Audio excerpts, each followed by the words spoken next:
Good afternoon, everybody, and welcome to AI for the Planet.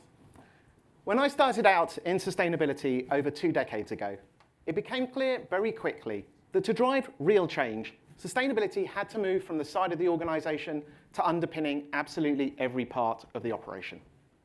Today, that same principle applies on a global scale. The stakes are higher than ever, and we need absolutely every tool in the box to drive meaningful action, including AI.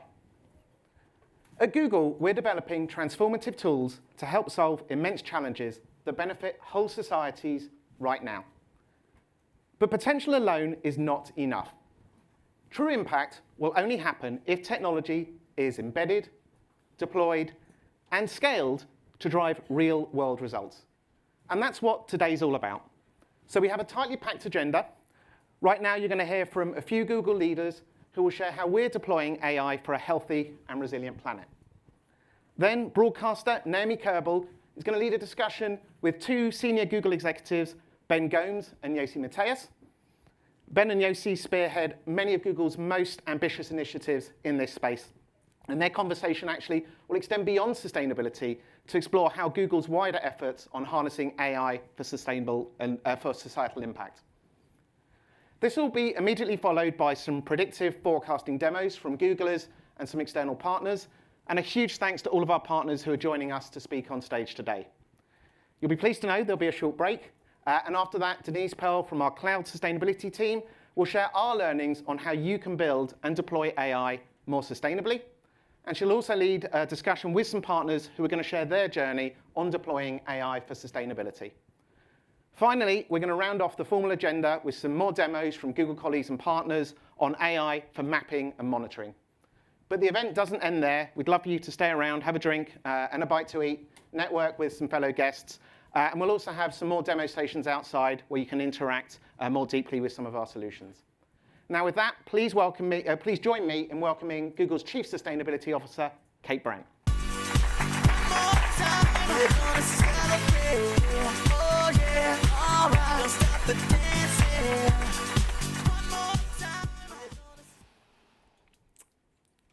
When we look at the daunting scale of the climate crisis, we often ask ourselves, where are the solutions going to come from? Well, the reality is they are right here in this room. They're going to come from all of us, from across industry, academia, civil society. So today, we're going to hear from many of you in this room. We have businesses like NGIS, Deutsche Telekom, Amnex, and organizations like WRI and the UK's Met Office, just to name a few of you that are here with us today. I have to tell you, I am truly inspired by the work that you all are doing, that your teams are doing, and I'm really honored that you've chosen in this busy week to be here with us, to explore how we can together advance these solutions. Now, as you may know, London's Mayor Khan likes to say, you're the doers, not the delayers. So truly, thank you for being here.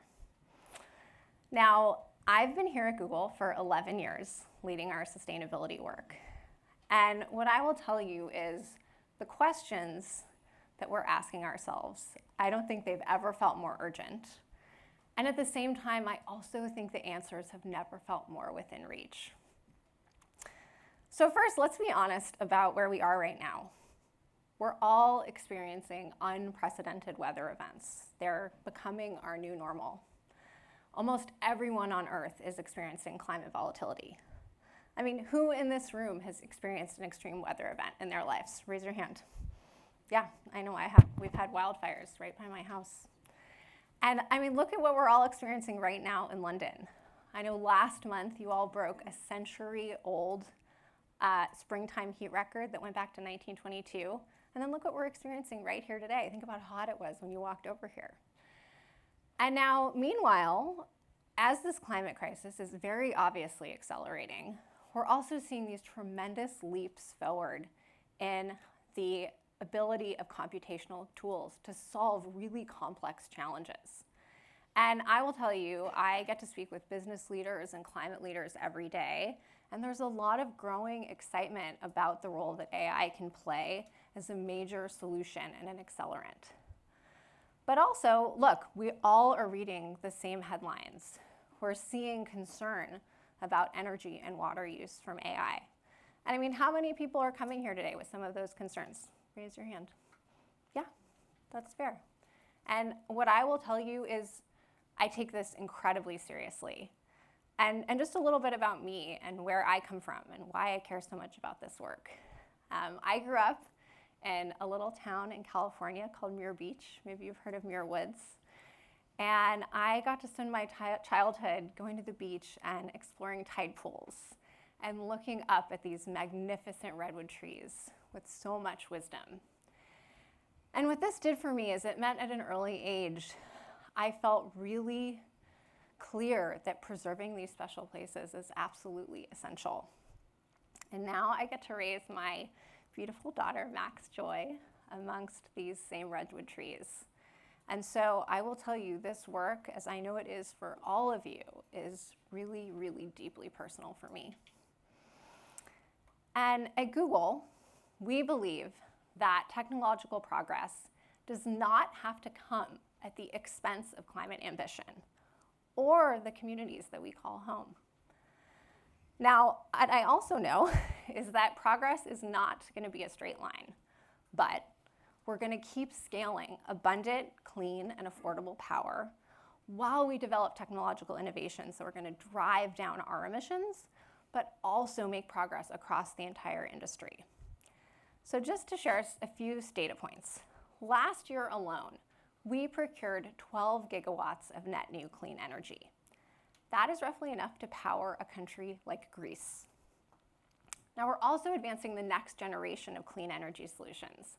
This is things like small modular nuclear reactors. And then we're looking over the horizon at some long-term bets like fusion energy. And I will tell you, just today, we had a great new announcement of a project with a European company called Energy Dome. They're going to add 23 megawatts of new long-duration energy storage to the Irish grid. And this is an exciting step in our long-term vision to bring expanded access to affordable, secure, and clean 24/7 carbon-free energy. And we're also ensuring that grids are reliable and that we're using AI to support this transition for things like how do we streamline interconnection queues, or how do we make demand response more possible. Additionally, we are ensuring that our energy use does not burden the people in the communities where we operate. And so we intentionally structure our energy deals to cover 100% of the cost of the power that we use. We're also investing in efficiency across our whole AI stack. So this is everything from our custom TPUs to our infrastructure to our model deployment. And you may have seen last year, we published a paper, and it looked at a 12-month period. And what it showed is that the total carbon footprint of the median Gemini app search had dropped a staggering 44x. And what that means is that average prompt is only like watching 9 seconds of TV. Now, another area that we take really seriously is responsible water use. And so whether that's on the plains of Texas or the bogs of Ireland, we have a broad portfolio of water stewardship projects that are doing things like capturing stormwater or eliminating leaks in urban buildings, modernizing irrigation to save billions of gallons of water. And this is all part of our commitment to replenish more water than we consume. And what I will tell you is even at some of our data centers, like the one that we have right here in the UK, Waltham Cross, we are using no water at all for cooling. And so the way that we approach this, we call climate conscious cooling, where we look at the site-specific factors to determine the most responsible approach for each location. Now, our task is to continue to minimize the resources that are required to power AI while we maximize the immense good that we know AI can do for the planet. And that is why, in addition to relentlessly optimizing our own data centers and our offices, we're also harnessing AI's power to mitigate climate impacts in the highest emission sectors. So this is areas like energy, transportation, and agriculture. And what we're already seeing is that AI can drive real-world progress to address these emissions. Just to put this into a bit of perspective, last year alone, just 9 of our AI solutions, they collectively enabled others to reduce 41 million metric tons of CO2 equivalent emissions. And just to give you a sense, that's roughly 3 times more than Google's own emissions.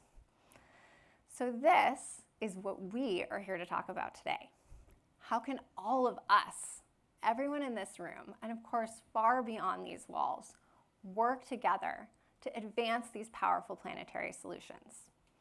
So we're going to focus on 3 areas that we believe AI can have an outsized impact as a force multiplier. So the first one is mitigating carbon emissions. We're going to look at some of these high impact sectors, areas like energy and transportation. This is everything from reducing those contrails that you see in the sky to how can we integrate renewables more effectively into our grids. The second area is crisis resilience. How do we provide earlier warnings to communities that are facing these extreme weather events like floods and fires? And then lastly, nature protection. From decoding those bioacoustics to modeling where species live, we're providing tools and information that can protect our shared planet. So what I will say is I would not be here today if I didn't truly believe that these solutions can have a tremendous net benefit for people and for the planet. And in fact, in spite of the very significant challenges that we face right now, I have never been more optimistic. And so it's my hope that you all leave here today feeling the same way. But more importantly, I hope that you feel empowered and equipped with real solutions to act. We have this critical moment right now. And so I truly believe if we can combine our collective leadership with bold ambition and the power of innovation, we can drive positive impact at planetary scale. So now it is my great pleasure to introduce you to my esteemed colleague, Yael, who's going to share with us more about how we are reducing emissions through our products. Yael, come on up.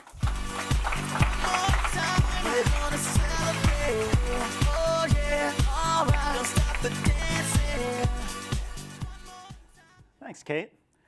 I'm honored to be here with you all today.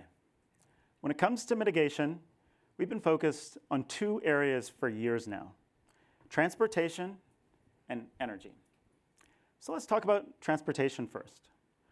Our work here spans just about every type of mode. So for example, over the past year, transit and walking suggestions in Google Maps helped shift over 180 million trips from driving to lower carbon alternatives. We now have over 800,000 kilometers of bike lane data in Europe alone. And we released a new cycling usage data set in Google Earth to help cities optimize their bike infrastructure. And for aviation, we implemented an AI model with Eurocontrol to help pilots avoid planet warming contrails. The ICCT recently called this the single most effective way to reduce aviation's climate impact, even more than sustainable aviation fuels. All of these are made possible or accelerated by advancements in AI. But the largest share of the transportation sector's emissions are from passenger vehicles. So let's take a look at the work we're doing to reduce their impact. It starts with helping individual drivers. Hopefully you've all seen fuel-efficient routing in Google Maps. Anybody want to raise their hand? Okay, good, good. Please keep on using it. So to do that, our AI models instantly analyze traffic patterns, elevation of your vehicle, and your vehicle's engine type. And for any individual driver, the impact is actually pretty small. But when you build this up over 500 million trips taken together for every month of transport, fuel-efficient routing has huge collective results. So in 2025 alone, we estimate that fuel-efficient routing enabled more than 3 million tons of emissions reductions. And that's the equivalent of taking roughly 700,000 petrol-based cars off the road for an entire year, just by giving people a slightly smarter route to the places they were already going. When it comes to EVs, we're also helping to accelerate the EV transition that's well underway in Europe. By making public charging easier, we recently rolled out 2 features globally in Google Maps: charger availability predictions and station success rate. So if you're on a trip visiting a new place, it helps reduce the guesswork on whether a charger is going to be available and working. Next, over at Waymo, we're seeing how an autonomous ride-hailing fleet can complement public transit for first and last-mile solutions. Globally, Waymo operates over 500,000 paid autonomous rides across 11 cities every week. And because they're all electric and powered by clean energy, they prevent over 530 tons of emissions every week. I live in San Francisco, and for Waymo drivers there, more than a third of them connect directly to public transit. And as we announced a few weeks ago, once our batteries are retired from the fleet, they'll begin a new chapter powering local electric grids. Waymos are also some of the safest vehicles on the road. When streets are safer, people feel more comfortable cycling, walking, and taking transit. And that includes me. I love biking, I love walking, and I love knowing that whenever a Waymo sees me, I'm going to be safe. We're currently testing our vehicles in London with plans to roll out the service later this year. I'm still amazed that this moonshot from 2009 is now a scalable technology. My family uses it all the time, and it still feels like magic. Now let's zoom out. Individual choices, which you talked about, can make a world of difference, but we also need to help decision makers better understand the world around them so that they can design healthier, more livable urban environments. And that's where Google Earth AI comes in. It's a collection of Google's geospatial models and data sets combined with Gemini's reasoning. It makes it easier than ever to analyze planetary data and imagery, allowing us to gain new insights about the world and how we interact with it. Earth AI powers many of the initiatives that we're going to cover today. So for example, we're helping cities optimize existing road infrastructure like traffic lights. So with Project Greenlight, AI helps traffic engineers make small tweaks to the signal timing based on Google Maps driving trends. And this reduces stop-and-go emissions at intersections, which can be 29 times higher than on the open road. Since its launch, Greenlight has enabled 30 cities to optimize over 800 intersections. And last year alone, this saved drivers 4.5 million liters of fuel, which is over 13,000 metric tons of emissions. We're now scaling this to hundreds of cities, tens of thousands of intersections globally over the next few years. And finally, Earth AI is helping governments, utilities, and network operators find the best location for new EV charging locations. It combines data like search interest and satellite imagery to make the process much easier. Now, of course, ideally we can power EVs and so much more with electricity from clean energy sources. So let's talk about energy now. Today, I'm super happy to see that solar has become the cheapest source of energy on the planet. And it's deployed the most capacity ever last year. At Google, we're trying to make it easier for homeowners and small businesses to install solar for more than a decade with our Project Sunroof and our Solar API. It applies AI to satellite imagery to show the potential solar capacity of over 650 million buildings globally, and I've even used it in my own home. So as solar adoption skyrockets, we're seeing entirely new businesses evolve around it to support the grid, like home battery systems. And to support this, just this week, we launched a new detected solar array dataset. It combines AI and satellite imagery to map the world's solar footprint on rooftops. And by offering this dataset across dozens of countries, we can help the energy ecosystem pinpoint exactly where to plan, target, and install the next wave of distributed energy resources for maximum grid resiliency. And some of our partners are already actually using it. So we have an energy platform partner named Efficiency, and they're using our AI to solve the lead to deal gap for energy retailers and renewable energy developers in Europe. By instantly identifying homes that already have solar arrays, they can completely automate the process of discovering prime candidates for battery storage systems. We also have NGOs who are using this data set to guide and track renewable energy policies. By seeing exactly where decentralized solar is outpacing local grid capacity, they have the hard data they need to make targeted hyperlocal infrastructure upgrades with their local governments. Now, of course, we need to make sure that the grid can actually handle all of this power. And that's where Tapestry comes in. Our Tapestry team is using AI to the grid to help everyone access clean, reliable, and affordable energy. In the US, they're partnering with PJM, the largest electricity market in North America, and home to some of Google's data centers to get more power onto the grid faster. So let's take a look. Where does that energy come from? It doesn't come out of thin air. So if you're interested in building a solar plant, a battery, natural gas, nuclear, any type of generator, you come to us. When you have a few hundred projects, it's a lot more logistically challenging. And that's why we're looking to partner with Tapestry to help us use AI to face any volume of projects that might come our way. There can be anywhere from dozens, hundreds, over 1,000 applications that come in. Reading all of that is very hard for humans to do, and it's a perfect task for AI to come in. So the first step is to just ingest all these applications into a unified portal that we have, which is behind a secure data perimeter. So specifically for HyperQ, we look at like 3 or 4 different decisions that we want to make. So each of those decisions are made separately by our AI. We draw bounding boxes across all the important components of the application. And then finally, we aggregate it all together and then present those results. In the past, it would have taken several weeks to do.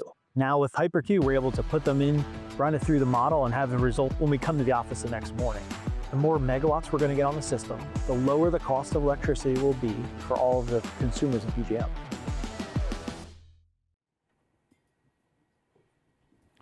Great. So right here in Great Britain, the transmission system NESO has brought on Tapestry to help redesign the optimization systems used by the control room to balance supply and demand.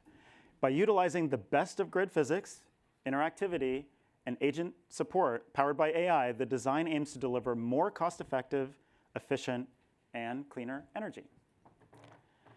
So just to summarize, from optimizing a single commuter's route to orchestrating a national power grid, our work has enabled others to collectively reduce 41 million tons of equivalent carbon last year. And AI's impact expands far beyond emissions mitigation. It is also our most powerful tool for how we adapt to the climate volatility that is already at our doorsteps. Here to share more about how we're applying AI to protect communities on the ground is Juliet.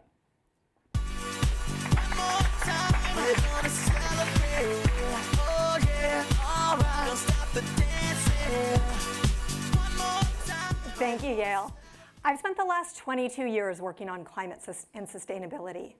Over that time, we've seen a dramatic rise in natural disasters, devastating communities around the world.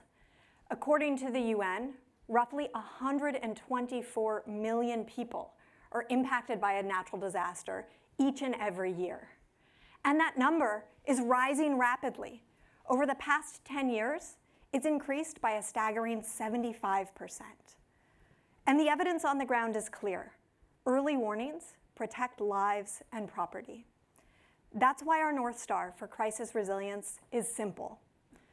No one should ever be surprised by a natural disaster coming their way. Last year at this event, we shared how we're addressing that. And since then, we've been getting closer every day to making this vision a reality. With today's powerful Earth AI models, planetary intelligence is more accessible and actionable than ever.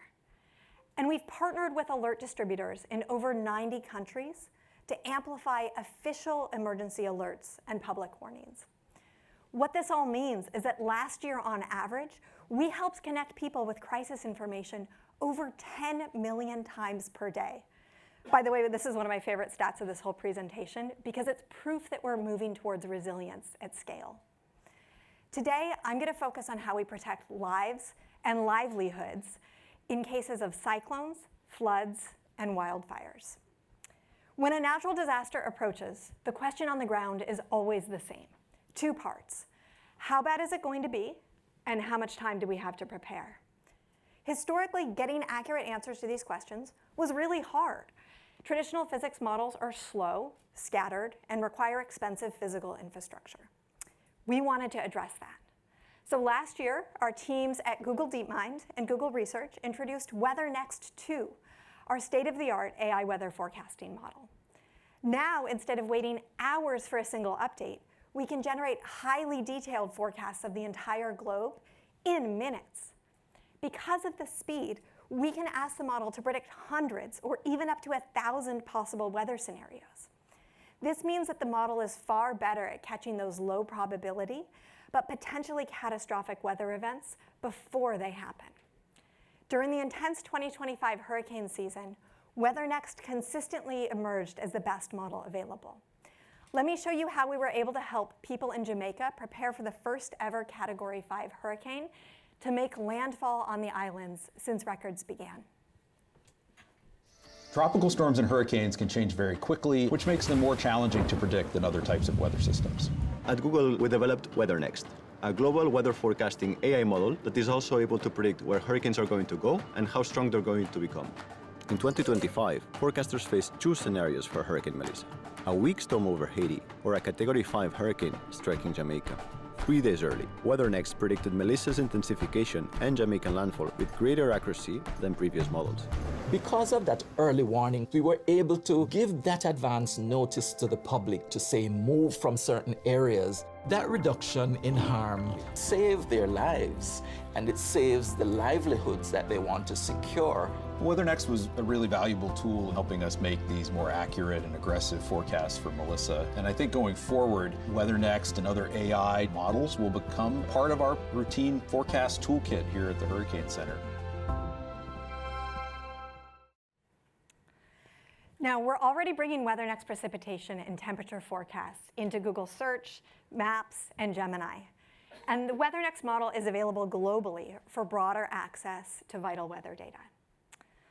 Now, when severe weather brings extreme rain, the immediate threat shifts to flooding. Here in London, you know that all too well, even just last night from what I've heard.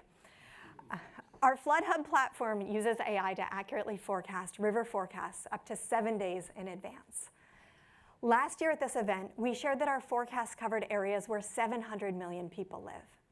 Now we cover 2 billion people across 150 countries in areas at risk for significant river flooding. These forecasts are helping governments, organizations, and people on the ground. In Nigeria, GiveDirectly uses our forecast to distribute cash before floods, so that communities can safely evacuate or purchase equipment like sandbags to protect their property. But river floods are only part of the story. Flash floods, which hit suddenly, account for about 85% of flood-related deaths. Forecasting them was previously considered out of reach. The reason is that to predict flash floods, you need historical data on when and where they occurred. And that data set didn't exist. So our research teams developed a novel methodology called ground source, using Gemini to turn 20 years of unstructured public reports into a verified data set of 2.6 million flood events in more than 150 countries. That data set allowed us to train a brand new model to help predict flash floods in urban environments. According to the UN, a 12-hour lead time can cut flood damage by 60%. Our model provides 24-hour forecasts freely available on Flood Hub, giving families and city officials the vital time that they need to protect lives. And we're excited about the potential to apply ground source, the methodology, to get ground truth data on other crisis types beyond floods too. It's a perfect example of how generative AI can turn seemingly impossible problems into actionable climate solutions. Finally, to empower the ecosystem, we've done 2 things. First, we've open sourced our flash floods dataset and river floods model to enable scientists and forecasters to build on these breakthroughs. Second, we've made historical inundation maps available in Google Earth so that professionals can take flood data into account for everything from regional planning to urban design. While some communities are facing the threat of catastrophic storms, others are facing heat, which, together with drier climates, can cause devastating wildfires. We used to think of massive wildfires as a localized threat contained to a few specific regions in the world. But that's no longer the case. With rising summer temperatures, countries all across Europe officially recorded their worst fire seasons in history in 2025. I know firsthand how terrifying that reality can be. In 2020, my family and I were evacuated due to a wildfire in California. It burned 86,000 acres and 1,000 homes and came within half a mile of our community. We were evacuated for a month, and the scene that you're seeing here is what the sky looked like across the entire region while we were evacuated. This is San Francisco. It was absolutely terrifying. And thankfully, we were lucky. The local fire department held the line, and our community survived. But it was still one of the most stressful times of my life. I'm continually reminded of the 1,000 families who lost their homes and what would have happened to us if the winds had shifted that day. At the times, our team at Google was just starting to build wildfire tracking. I'm proud that today our AI-powered wildfire boundaries are available in Google Search and Google Maps across 34 countries globally, including 7 new countries here in EMEA.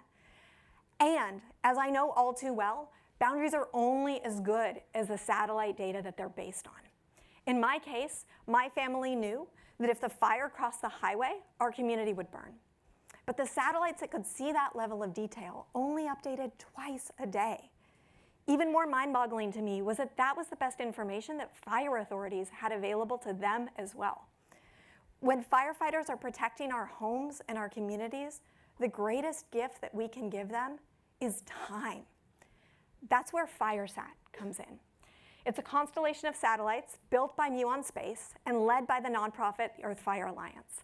It was founded by Google Research, and it uses AI to analyze high-resolution imagery.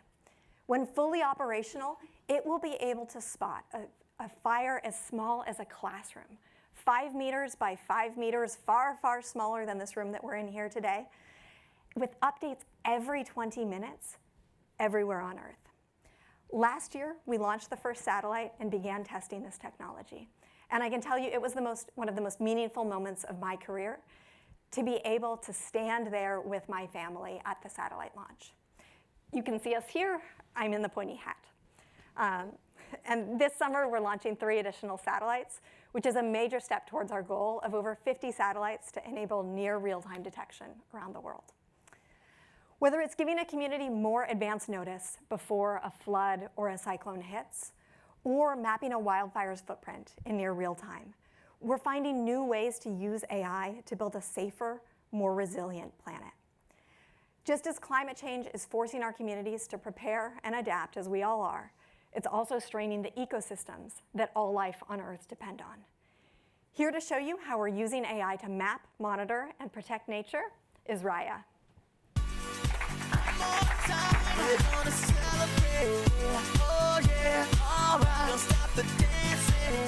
Hi, everyone. Thanks, Juliet. You know, it's really easy to get caught up in the pace of current changes in technology. But I also find myself reflecting on how much the world has changed, the natural world, in the decades since I was a child. Growing up, I was a nature kid. I was fascinated by the abundance of life buzzing around, especially captivated by the insects that filled the nighttime air. I remember summer road trips through upstate New York when I'd ride in my parents' car, and I would cry when beetles or moths would hit the windshield. They were so beautiful, and honestly, it made me sad to think that their lives were cut short. Now, decades later, I've taken my kids on those same summer drives. But today the windshield stays clear and those summer nights are much more silent because those insects simply aren't there anymore. And as a mother This breaks my heart just a little bit. And as a scientist, I am deeply worried. So nature well-being is critical to Google because our philosophy is that thriving ecosystems power thriving communities. And human well-being is deeply tied to the health and diversity of our planet. But right now, those vital natural systems are in jeopardy.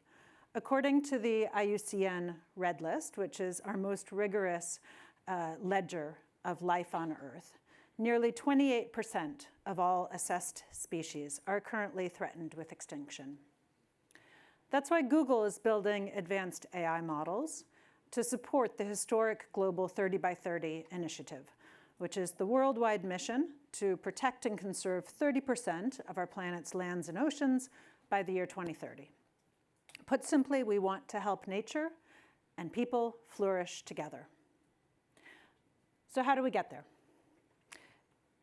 To protect the planet, first we need to see it clearly. Every day, there are hundreds of satellites, and they capture rich, breathtaking images of our whole world. But scientists need to integrate those images with many other types of imagery and data in order for them to be useful. It's like a giant jigsaw puzzle in the shape of a planet. So to solve this, at DeepMind, we've built Alpha Earth Foundations, which is an AI model that recognizes the patterns across petabytes of complex information, and then it outputs a unified digital representation of the entire planet at a 10 by 10 meter resolution. So while raw visual images of the Amazon are often obscured due to clouds and haze, this model gives us clear, high-quality representations that reveal the underlying patterns. Under the hood, Alpha Earth Foundations transforms the raw data that's collected into what we call geospatial embeddings. We deliver over 1.4 trillion of these embeddings within Google Earth Engine and Google Cloud Storage, and they work out of the box with our standard built-in tools. And we're already partnering with over 50 incredible organizations around the world. For example, the Global Ecosystems Atlas is using Alpha Earth Foundations to build globally consistent ecosystem maps. And Brazil's Map Biomas is using it to map land cover and land use and track agricultural changes in the Amazon. This allows important conservation and land management decisions to be made with information. So starting with this foundation, we can start to add in layers of intelligence and fill in more gaps, including our species distribution model. So monitoring biodiversity has historically been really difficult due to spotty data collection and slow manual analysis. If you think back to that IUCN Red List that I mentioned earlier, well, of the more than 2.2 million macroscopic species known to exist on Earth, only 8% have ever been included in their assessments. And because they rely on manual expert review, those assessments are refreshed roughly every 10 years. I don't need to tell you that a decade is too long to wait if an ecosystem is collapsing. So we can't manually monitor every single inch of the globe. But when we combine Alpha Earth with our species data, then our AI model can infer where species are likely to be found, even in those remote areas where we don't have the data. So we do this by using a graph neural network, and that's a model that can learn patterns and bridge across the ecosystem characteristics and the species traits. For instance, associating a rare bat with a particular fruiting tree, and as well as proximity to water. These initial results are incredibly promising. So let's hear from two of our partners. Increasingly in the last decades, ecosystems are in decline, and then that means that biodiversity itself is in decline. A species distribution model really tells us where potential likely habitat is for a species, and policy and decision makers can utilize this information and make better decisions for our future. There has been lots of species distribution modeling up to now. At Google, we think one of the unique things that we can bring is this new graph neural net architecture, which is a special kind of scaled up deep learning model designed in a very flexible way to be able to learn complex interactions from data. What we expect in releasing the outputs of our models is that then lots of local researchers and scientists can adapt and refine those to get even better local maps and ultimately to help protect and restore local nature. If you don't know where species are and how are they doing, you can't conserve them. The more the information is available, the better able we are to make decisions together with countries and companies. One of the reasons I feel optimistic, we've got this incredible new tool of AI, that maybe we can really turn the crisis around. Like Drew, these tools are amazing, and they fill me with optimism that future generations will also experience the buzzing of nature that I was lucky to grow up with.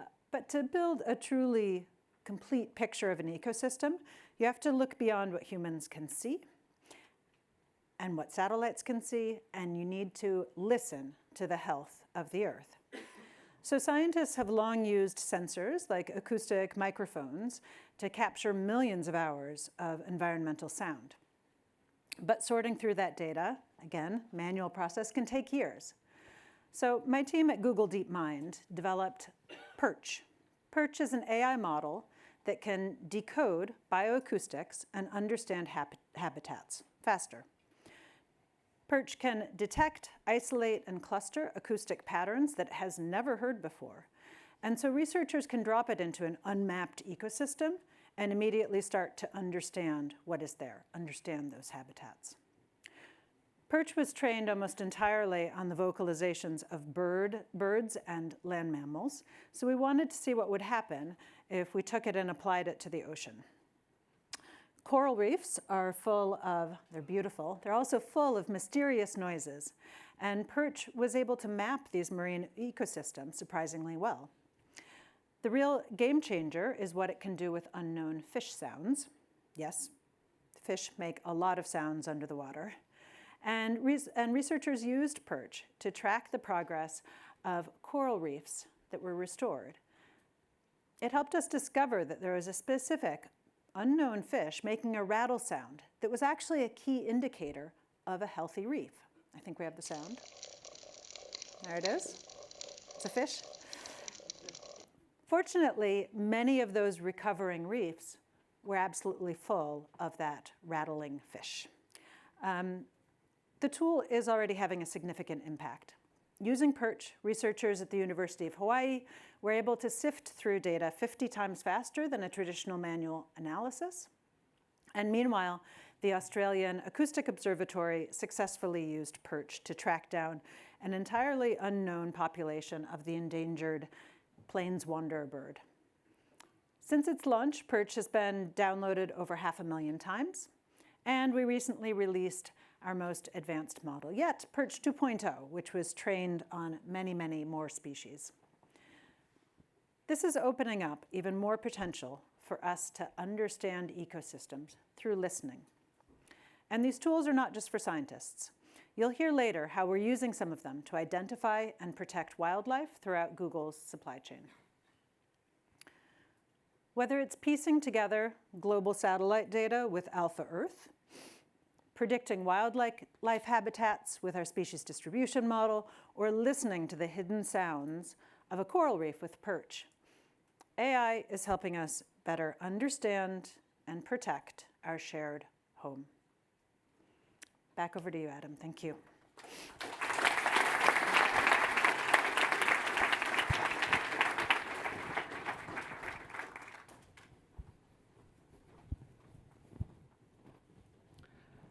Thank you, Kate, Yael, Juliet, and Raia for setting the stage so perfectly. And we'll also be changing over the stage here whilst I talk briefly. We've just seen some incredible examples of how we're deploying AI for a healthy and resilient planet.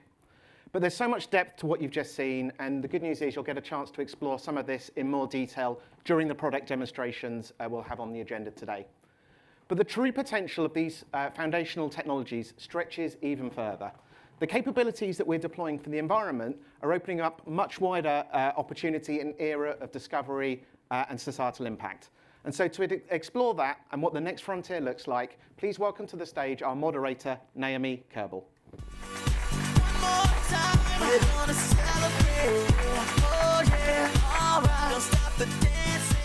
I was told that the high five wasn't mandatory, but I'm kind of sad that Adam exited stage right. Virtual. Good afternoon, everyone. You're in for a real treat with this conversation because I have two titans from Google in the house today.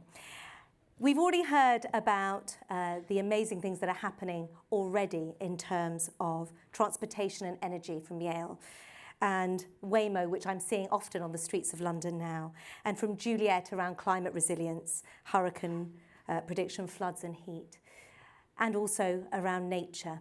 And now we're going to focus on health and education, crucial areas where there are incredible progress happening.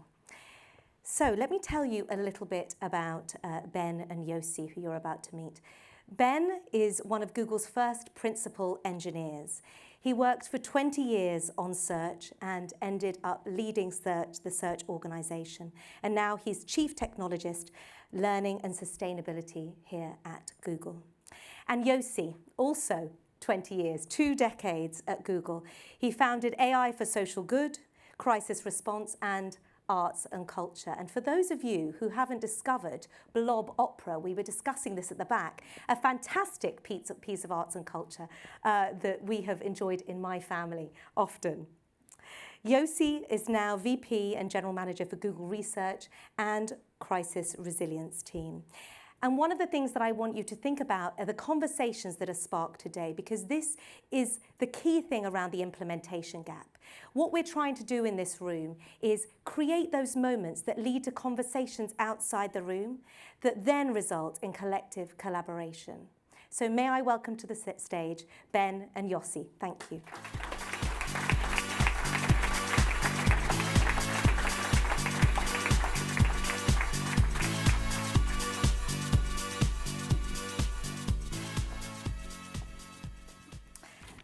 Thank you both. I'm actually going to start with Yossi, if I may. I mean, it's been quite the day already. And as I said then, we're standing at the threshold of what's been a new era of discovery. So can you talk to us a little bit, given your experience, I said, over those 20 years, around how you see AI fundamentally shifting the paradigm of scientific research, particularly around biology and medicine? And then we'll come to you, Ben, on the education piece. Yossi. Sure. We've been working on using AI to address some of the largest problems for years now, and just reflecting a little bit on genomics, for example, to see how to use AI to turn around the research on how we're doing genomics and cells and so forth, and connectomics, which is about understanding the brain. What we're seeing today is a new paradigm shift where we can actually take AI and accelerate scientific discovery itself. And this is in multiple ways. It's about how to provide platforms that enable everybody to build on. In the healthcare, it would be MedGemma that we put out as this open source model with medical models that now has 5 million downloads.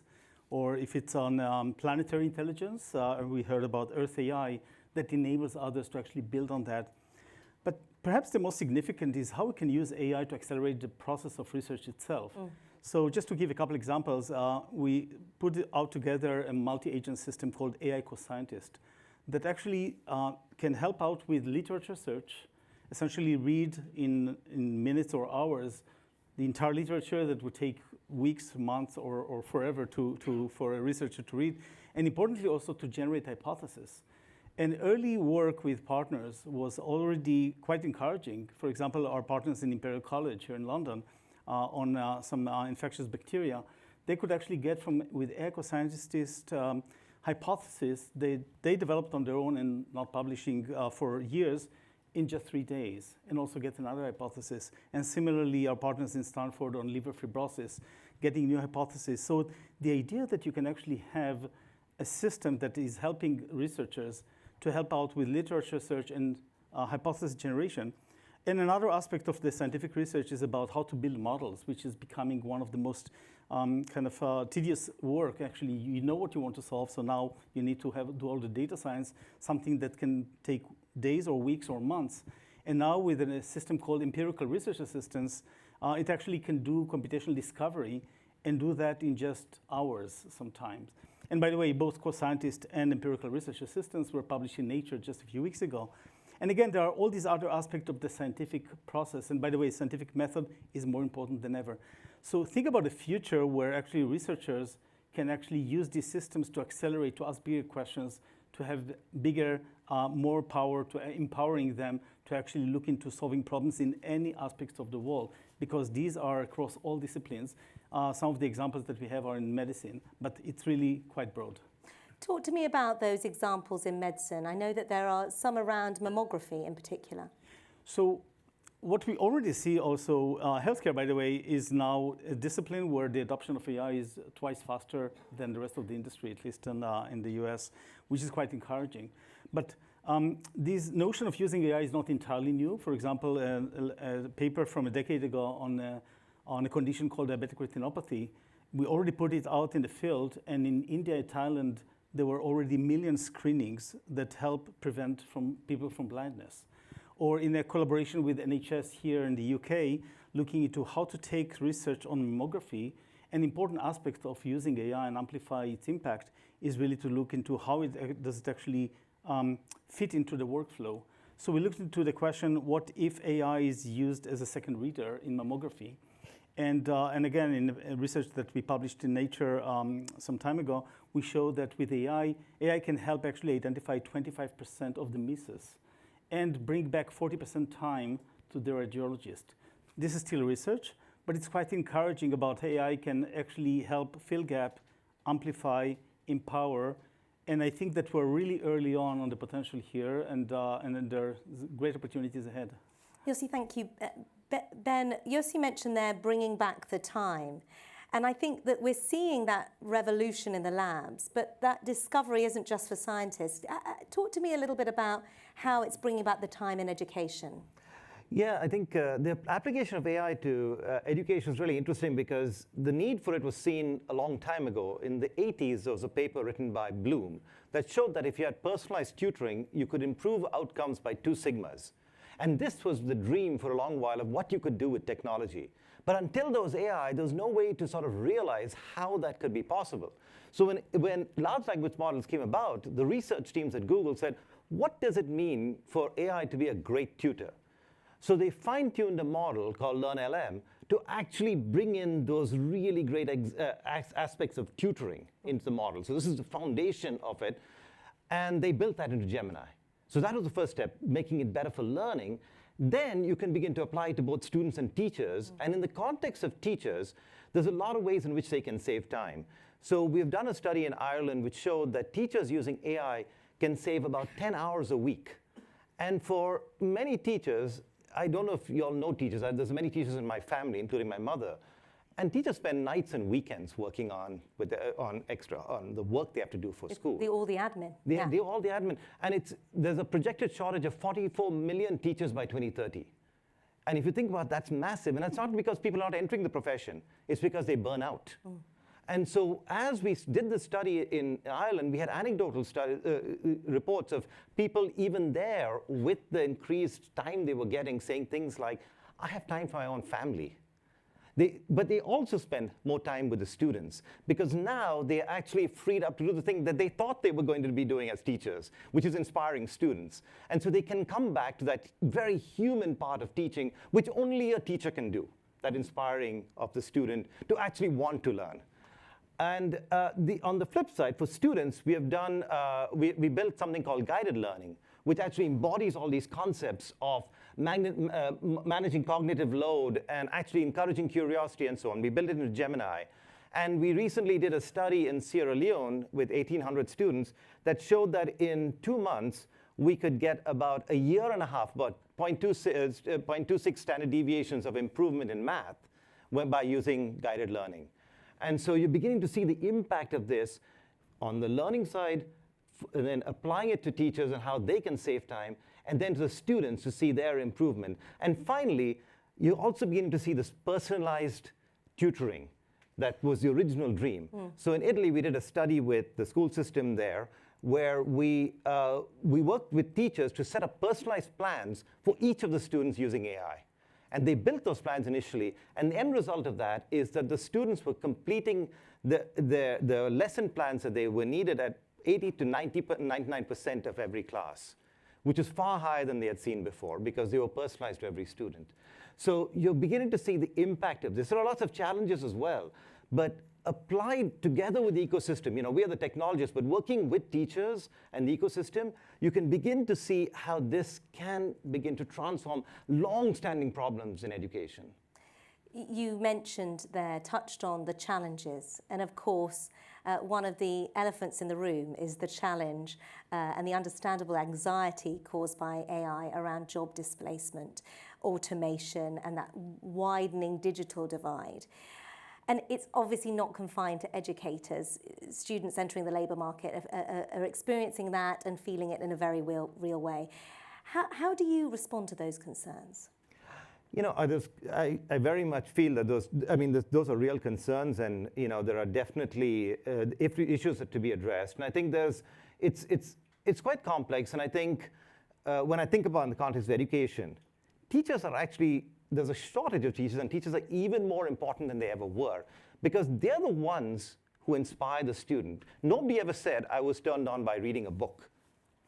Almost everybody has some teacher that inspired them. For me, it was my mother and a couple of teachers in school. That turned them on and many teachers don't have the time to do that. So I think the human aspect of the job becomes more important. There was a projection that a lot of radiology would be done by machines about a decade ago. But today there are more radiologists than ever because we realize that that is not the only job of the radiologist. It's an important part of it, but we often underweight the human aspects of what we do. And so I think the history shows that with technology changes, there are changes in jobs. Historically, with new technologies, more jobs are created than are lost. It's hard to predict exactly what the future will hold with AI, but that's what the history shows. And if you take the jobs that we have today, 60% of them didn't exist in 1945. I think there are some YouTube creators in the room. That's a job that didn't exist 15 years ago. So there's a lot of potential for new jobs to be created, but the key thing is for people to understand how the technology and adapt to it. And so we're investing a lot to help people learn these new technologies. For the last decade, we've been investing in education in various ways for people to learn technology, and over 100 million people have been upskilled in either technology broadly or AI in particular. And we just announced in, I think, February this year, a new program called AI Works for Europe, where we have a $30 million commitment from Google.org to train and upskill both graduating students as well as professionals to use AI in their jobs. And we have an ambition to train 10 million folks in the UK on the use of AI in their jobs. Because I think the most important part of these transition is managing the transition, of actually adapting to the new technology and getting its advantages. And not feeling that kind of scariness with it on the horizon. Yossi, can I come back to you? I'd like to get a sense from you. What leaves you truly optimistic about your work at the moment? Because I think that you're both incredibly plugged in, and just to share with the room around the kind of partnership and optimism that you see and feel. Definitely. First, if I can build on Ben's last comment, interestingly enough, because let me start with the eco-scientist. Since the eco-scientist is essentially, when he does literature search and hypothesis generation, in a way it does quite often what graduate students would do, what junior researchers would do. In fact, it can take and do a lot of that at scale. So in a way, you can think that you have a virtual lab of hundreds, if not thousands, of kind of students. So one question I'm getting sometimes is, so are we going to need less researchers? And my answer is, I think we're going to need and have many more.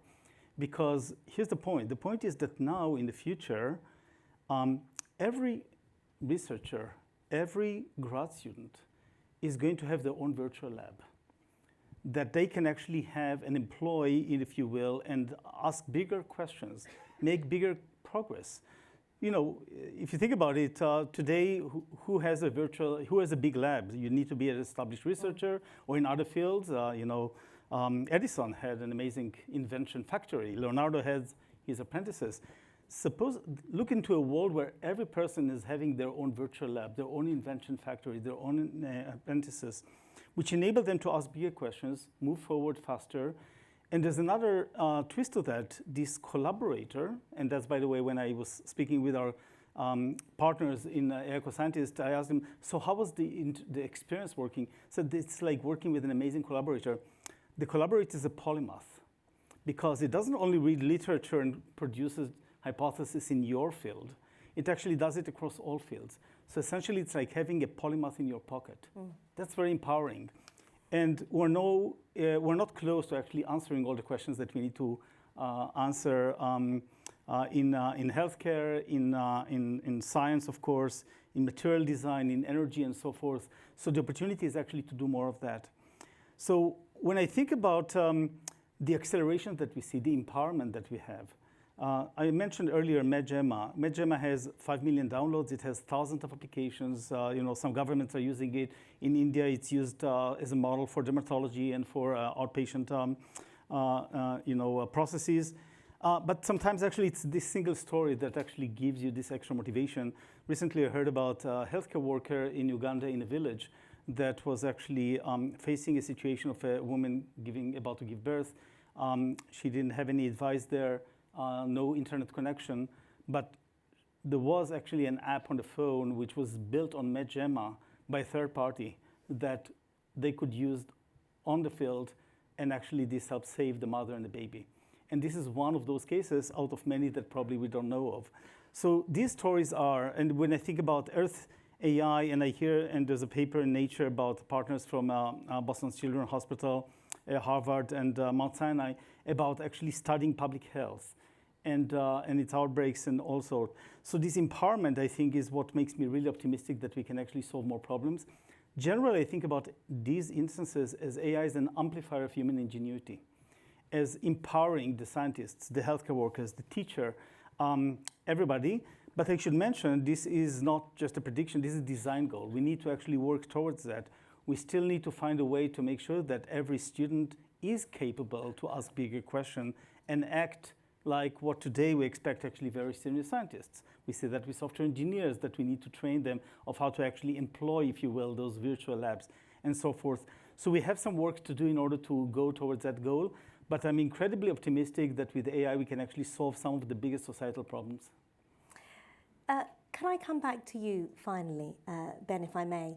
If you could just highlight some of those other key examples that you were getting into there. There was one that really struck me that we discussed around the Italian educator.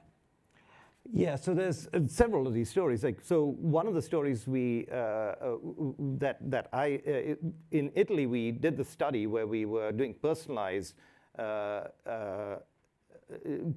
lesson plans for all the students. But we've seen lots of other cases where people are using just our generalized tools. I think the story you're referring to, how many of you all use Notebook LM? It's a wonderful tool for you, but it's an amazing tool for students. So for many students, reading is actually something they struggle with a bit. And we've done other things there. We've got a project called Read Along, which has actually shown literacy improvements for 1 million students in India. But for students who struggle sometimes to read, they get the information much better by listening to it. And so we've heard these wonderful stories about a student who actually listened to a podcast, and the teacher was saying, I'd never seen the student ask a question before. After I assigned them Notebook LM with the podcast, he started asking questions. The next year, he was getting A's. Now, that's just an anecdote. But I've heard more than one of those anecdotes, because you can imagine that it unlocks your ability to access information differently. I've heard other anecdotes with teachers. We brought all the teachers of the year in the United States to our campus and taught them to vibe code. And teachers, if you know teachers, they're really creative people. They want to reach the students. And so one of these teachers is a special ed teacher who teaches music, uses music to reach kids with special education needs. I think it's called SEN here. SEN, yeah. And what she did was she had a student who could move his eyes, but not very much move his body. And she vibe coded an app that read his eyes and turned that into musical sounds. And that engaged the student. And I was like, that's something that we would never have thought of doing in a million years. So to me, that is the power of working with the ecosystem. Both of us also work on sustainability. And it's wonderful to see the ecosystem here. But on the other parts of our lives, we also work with ecosystems elsewhere, like the ecosystem of education and healthcare, because we want to work with you in order to bring these things to life. We can provide the raw technology. You're the ones who are going to help us bring it to actual reality in the world. What a perfect note to end on. Kate posed the question at the top, where are the solutions going to come from? And I think that Ben and Yossi have displayed that these are the doers, not the delayers. So please, a round of applause for Ben and Yossi.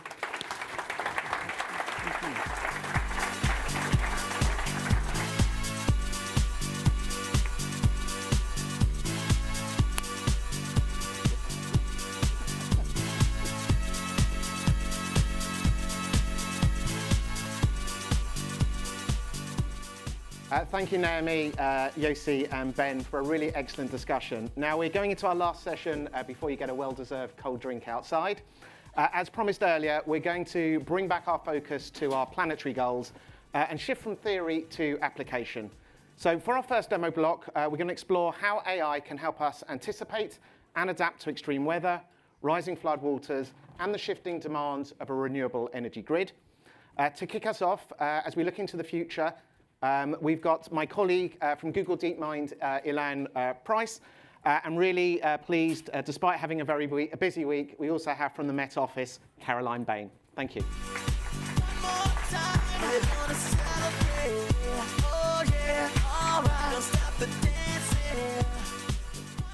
Afternoon, everyone. So I'm Ilan Price. I'm a research scientist at Google DeepMind.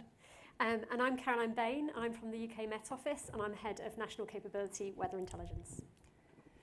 It's hard to overstate just how many aspects of our lives are affected by the weather.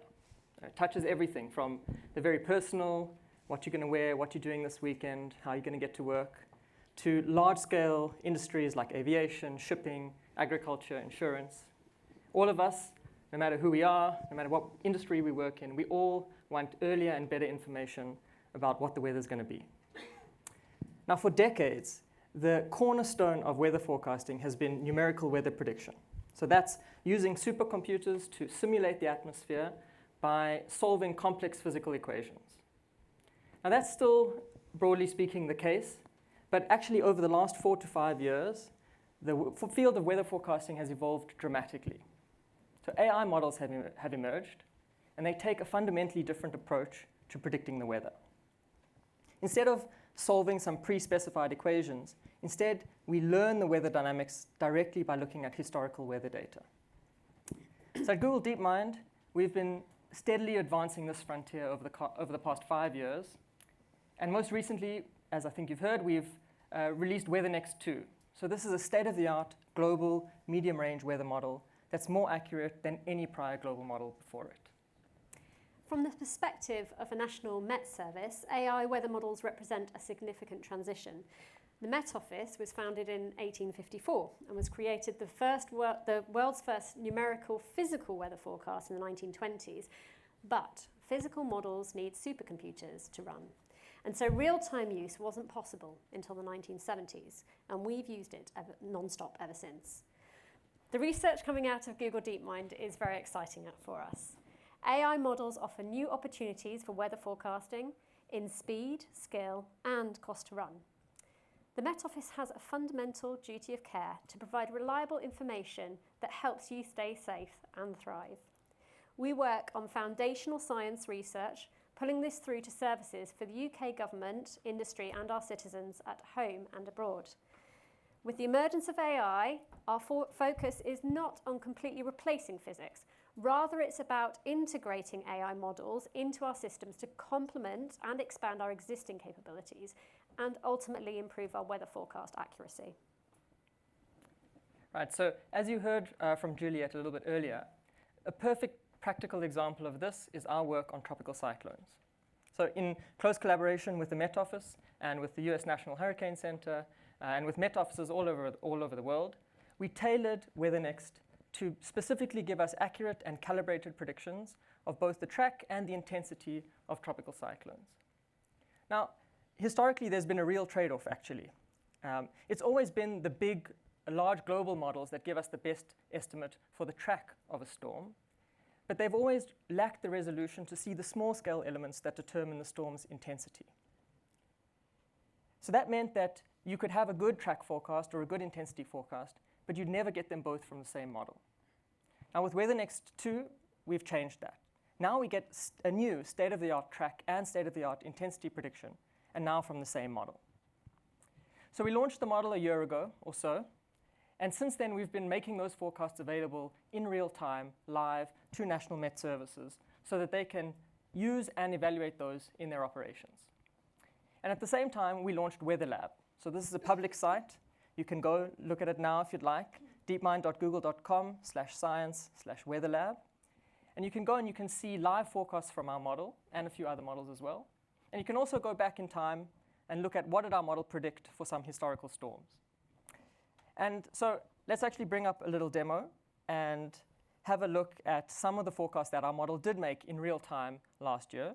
You've heard a little bit about this already. Let's have a look at Hurricane Melissa. So Hurricane Melissa was the most intense storm of the year last year, and in fact, one of the most intense storms on record. And what you're seeing on the screen is Hurricane Melissa in white.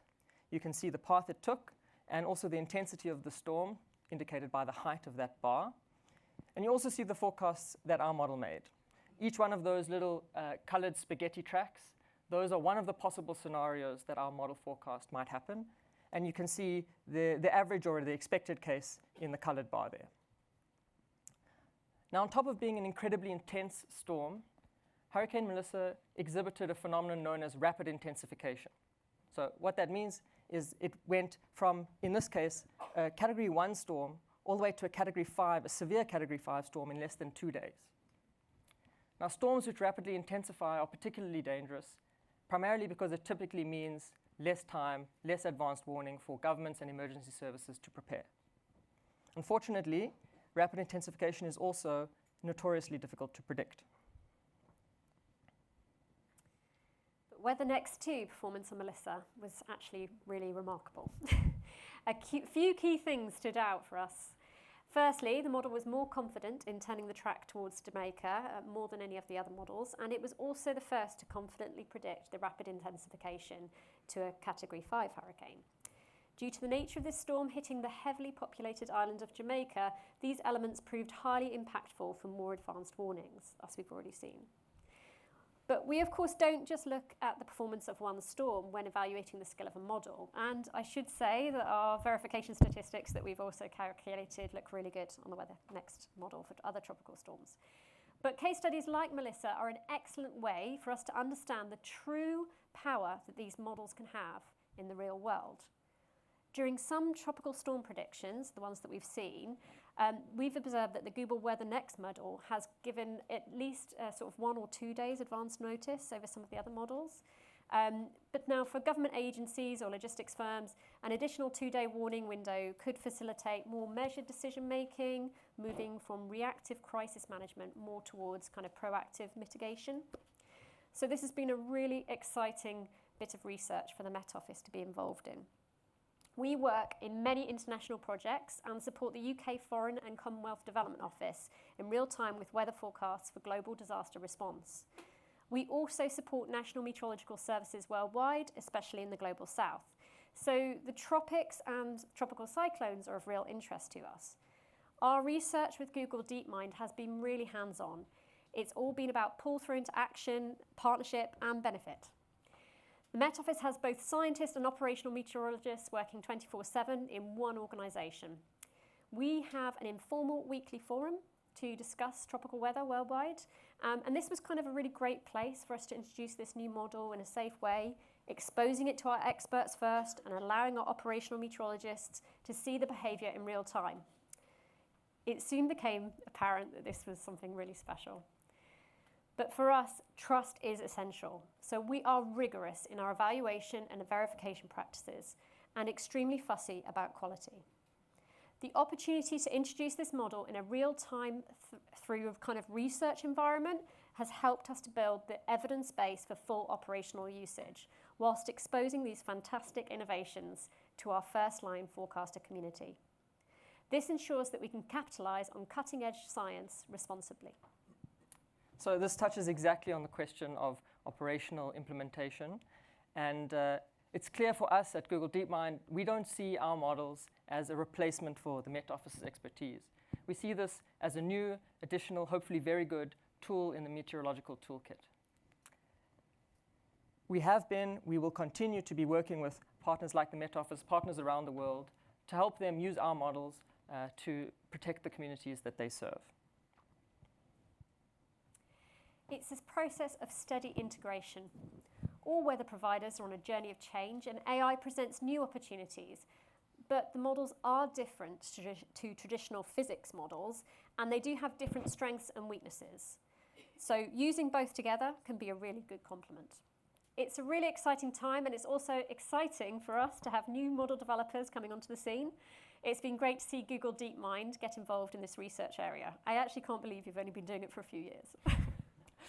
Well, looking ahead, we want to ensure that as the models mature, that they are in the hands of scientists, of Met services, simultaneously and as soon as possible, so that the cutting-edge science, the most advanced science, is available to all. And of course, as we've mentioned, weather affects everyone, no matter what industry or what job you're in. So we publish our cutting-edge forecasts for commercial and non-commercial users alike. You can use them in your operations, in climate or risk models of your own. And we really are always interested in finding new partners to address pressing global challenges. So please, if you use WeatherNext or can use WeatherNext, let us know what for. We'd be really interested to hear that. And for the Met Office, the goal is to ensure that these AI-driven insights reach the regions most vulnerable to climate change, such as the Global South, where improved prediction can significantly bolster local resilience. The Met Office belongs to a World Meteorological Organization. The map here just shows some of the projects that we've got worldwide.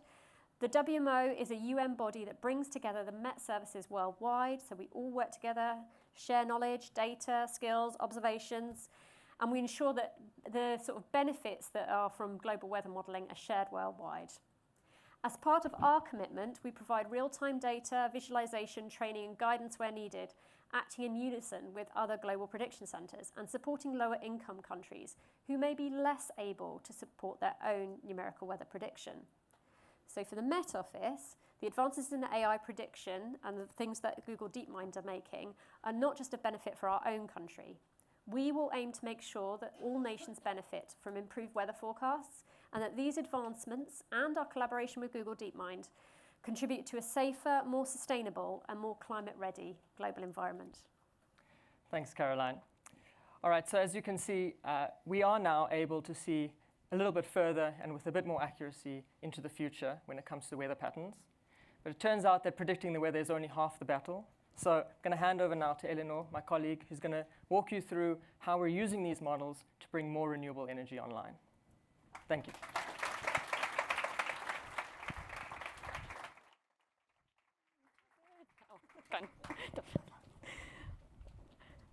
Well, thanks, Ilan and Caroline. And hi, everyone. Such a pleasure to be here today. And thanks for coming in such big numbers despite the heat. I really appreciate it. So my name's Elinor Kruse. You can call me Ellie. And it's my job in Google DeepMind to figure out how we can take our WeatherNext models and turn them into real-world impact. And today, I want to talk about energy a little bit more. So it's a different project to the one that Yael just introduced, but it's really related, as you'll be able to see. To be honest, it's a bit wild to me that we're still here talking about energy. I grew up in Germany in the 1990s during the height of our Energiewende, our national energy transition.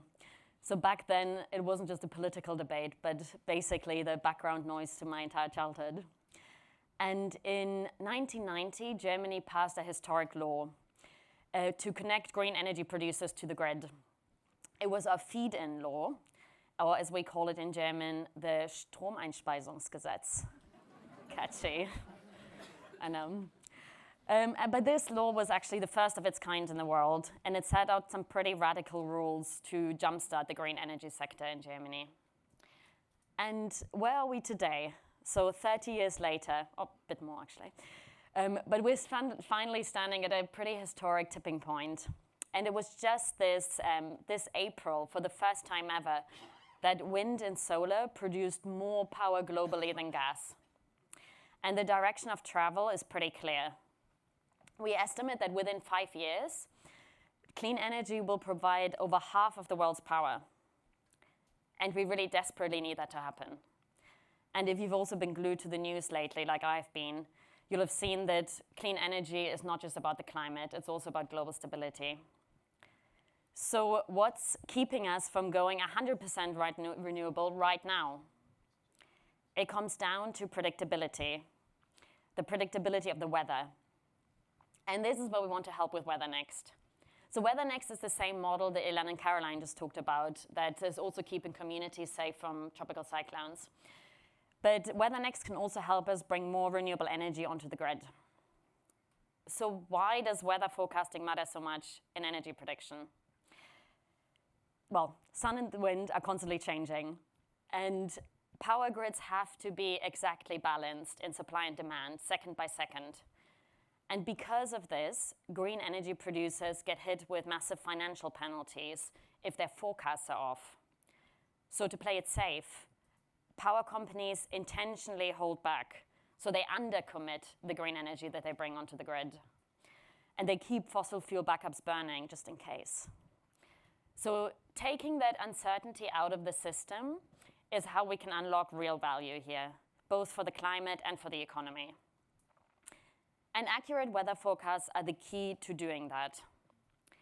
And that's why at Google DeepMind, we've been partnering with partners to build these real solutions. And one of those partners is Open Climate Fix. It's an incredible nonprofit that's using AI to decarbonize the grid. They are plugging our Weather Next models directly into their systems to get that extra layer of accuracy. And to show you exactly how this works and what they're doing, please welcome co-founder and CEO of Open Climate Fix, Travers.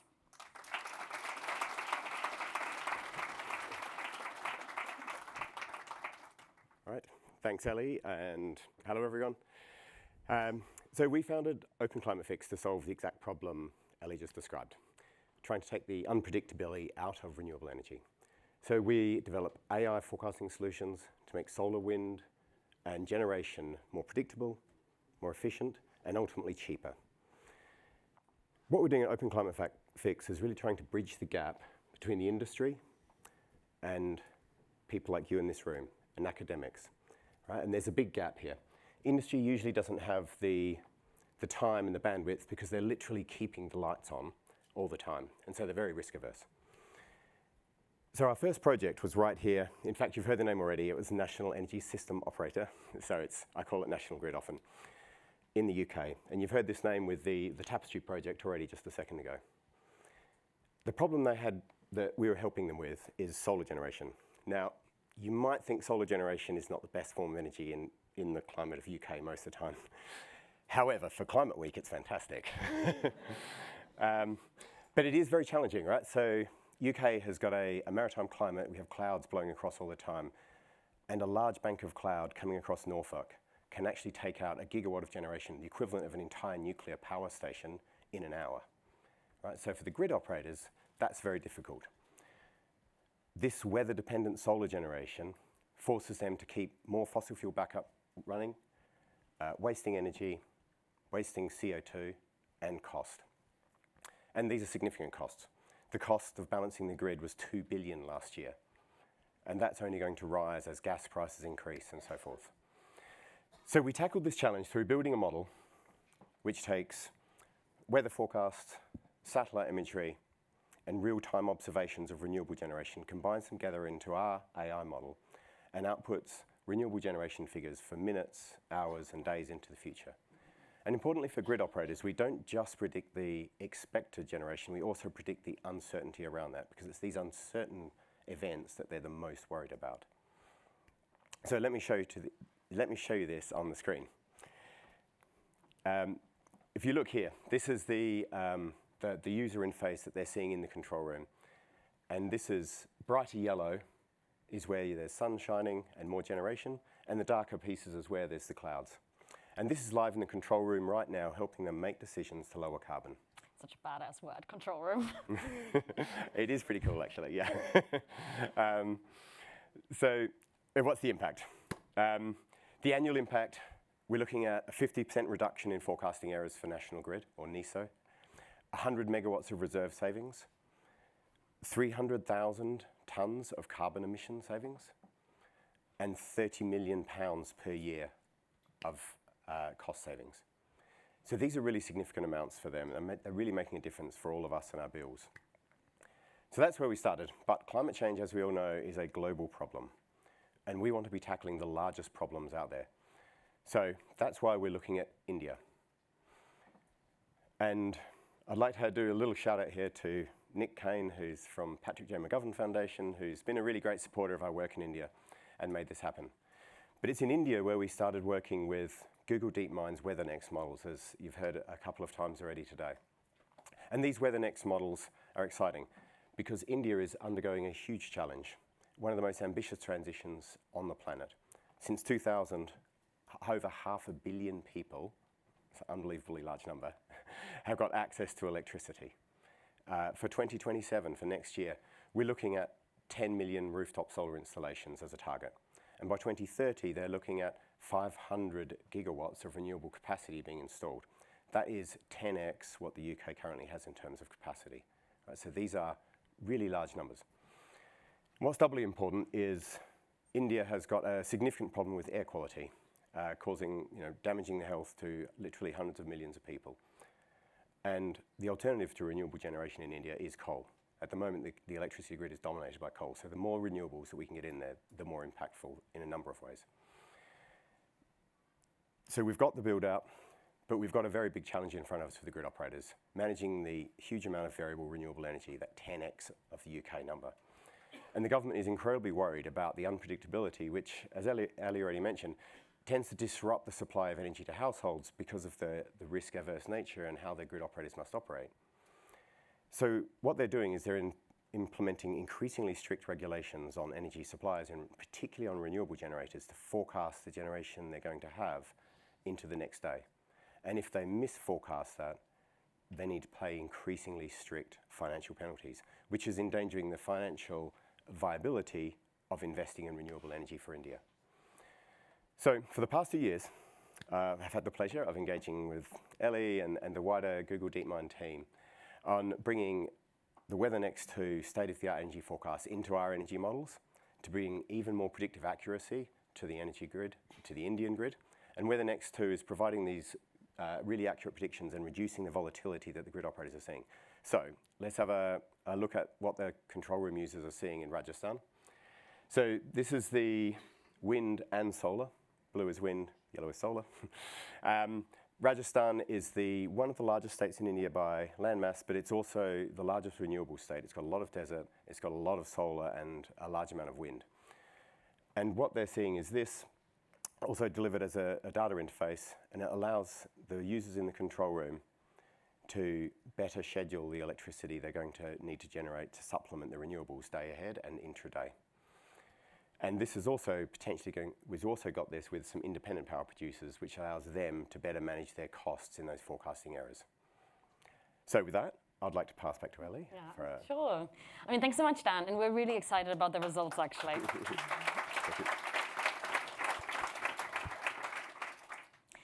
So we managed to increase the forecast accuracy by 8 to 10%, which is a big number in forecasting. And for Rajasthan, that means hundreds of megawatts, and that is equivalent to powering about 1 million Indian homes. So for these Indian state operators, we're increasing their confidence to use more wind instead of more coal. And for independent power producers, Open Climate Fix has helped lower their financial penalties by about 15%. And why does that matter? Is that fear of those financial penalties that is a big risk to the entire green energy transition of India. So these penalties are effectively only applied to renewables forecasters, and creating better forecasts is step one. But it takes deep partnerships with local partners on the ground to ensure that those models can actually drive real impact. So that's exactly where this collaboration comes in. And Open Climate Week has already established these on-the-ground relationships with the Indian state operators and those independent power producers. And we realized that combining that on-the-ground expertise with our accuracy of our WeatherNext models, we can significantly improve wind forecasts in a place where it really matters a lot. And the results translate to a real-world acceleration of the green energy transition in India. And they bring economic value to the country as well. So we're really excited about the prospect of using WeatherNext in other countries as well, and make forecasts even more accurate, bringing more, saving more carbon on the grid, and bringing more capacity. So we're incredibly excited about, so we're really hoping that we can speak to all of you afterwards, and please come and reach out. We really think that a lot of you working in industry and policy and NGOs, and you'll have your own issues with climate predictability. And I'd be really excited to learn about those challenges that you have, so please come and chat to me. And yeah, so at Google DeepMind, we're always looking to partner with those people who can drive real change. But for now, let me pass over to my colleagues Gray and Gila, who will be telling you a little bit more about their latest breakthroughs in flood forecasting. So thank you very much. Thank you.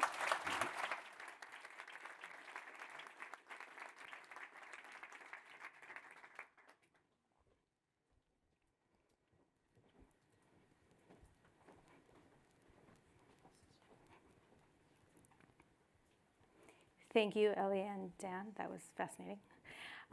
Hello, everyone. I'm Gila Loike, and I'm here to talk about flood forecasting, and I'm from the Google Flood Forecasting team.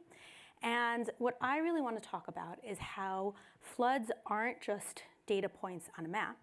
They're actually life-changing events that affect millions of people every single year, hundreds of millions in some cases. Our mission is simple but urgent. We want to get the most accurate flood information into the hands of the people who need it most. Today, I want to show you the models behind our forecasts and the UI where you can see the forecasts for yourself. We'll have a short demo.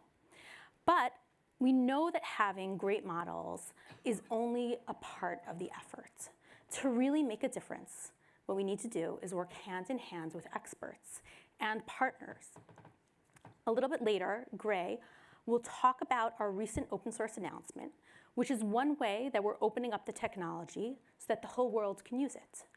And we'll take a look at our partners at Deltares in the Netherlands and how they're already working on enabling authorities to be able to use those tools to keep communities safe.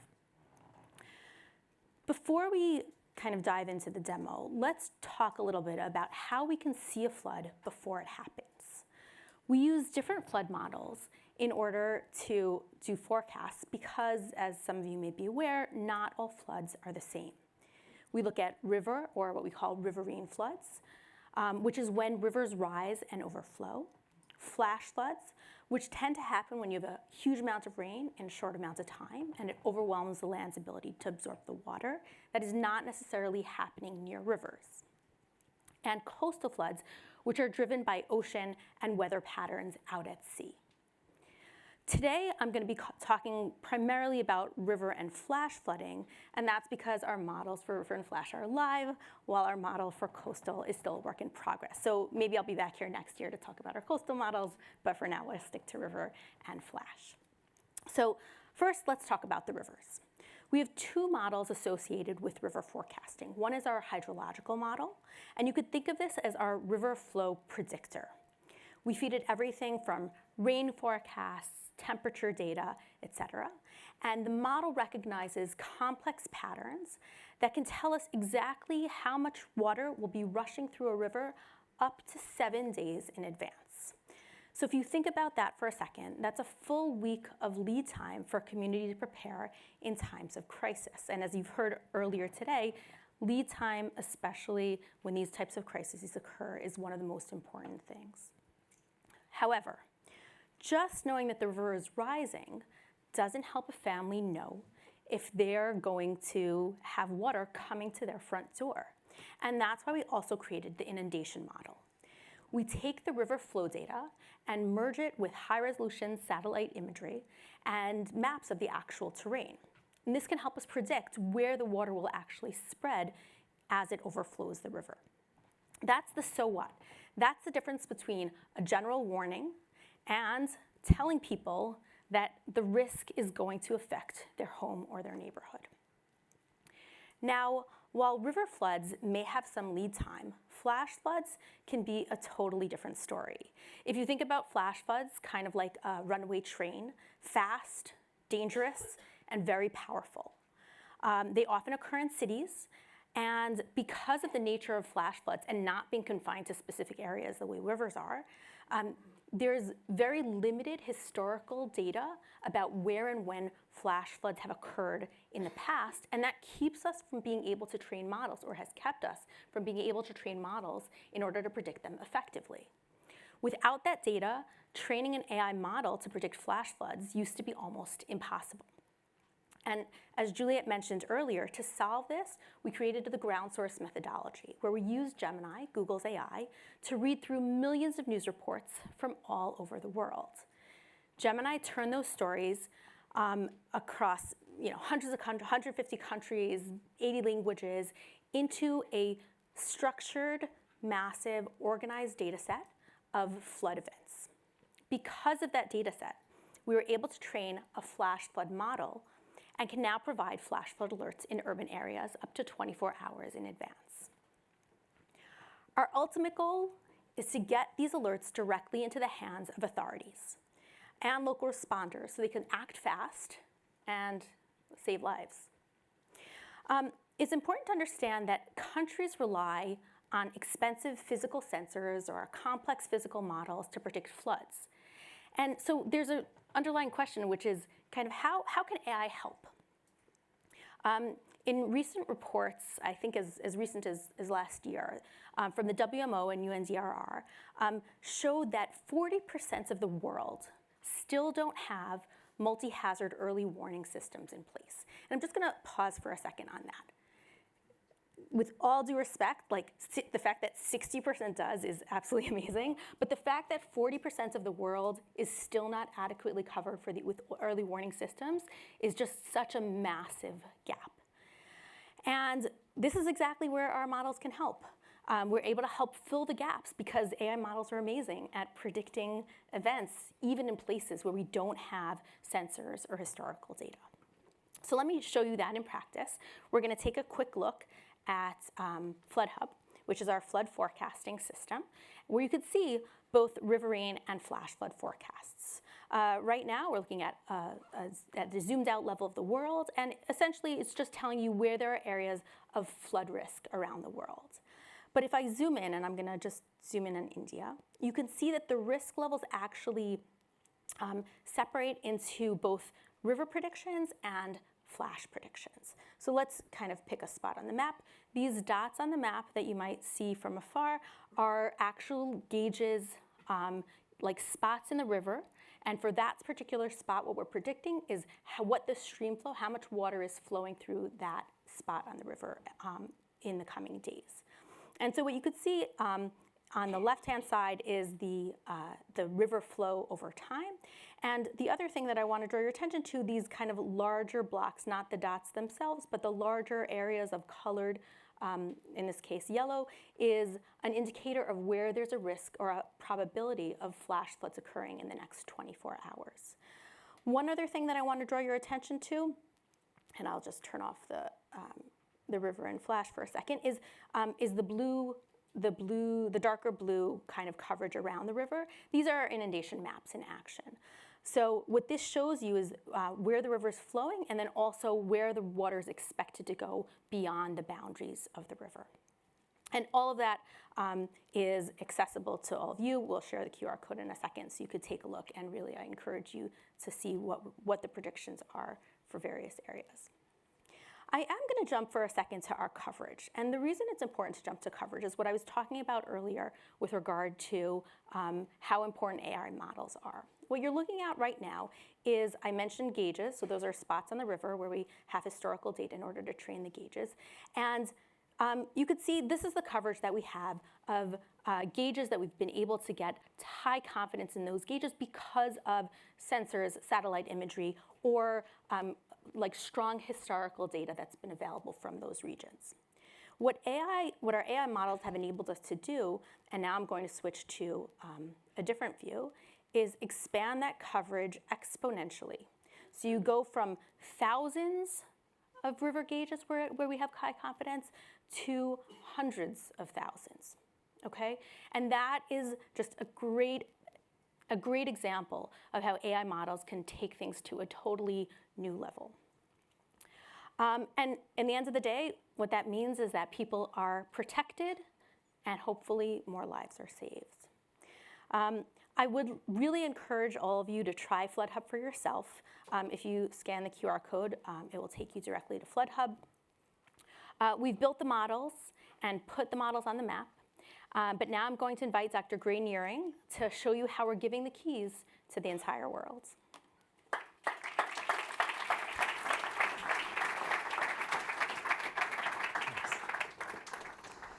All right, thanks, Gila. So impact comes from empowering others.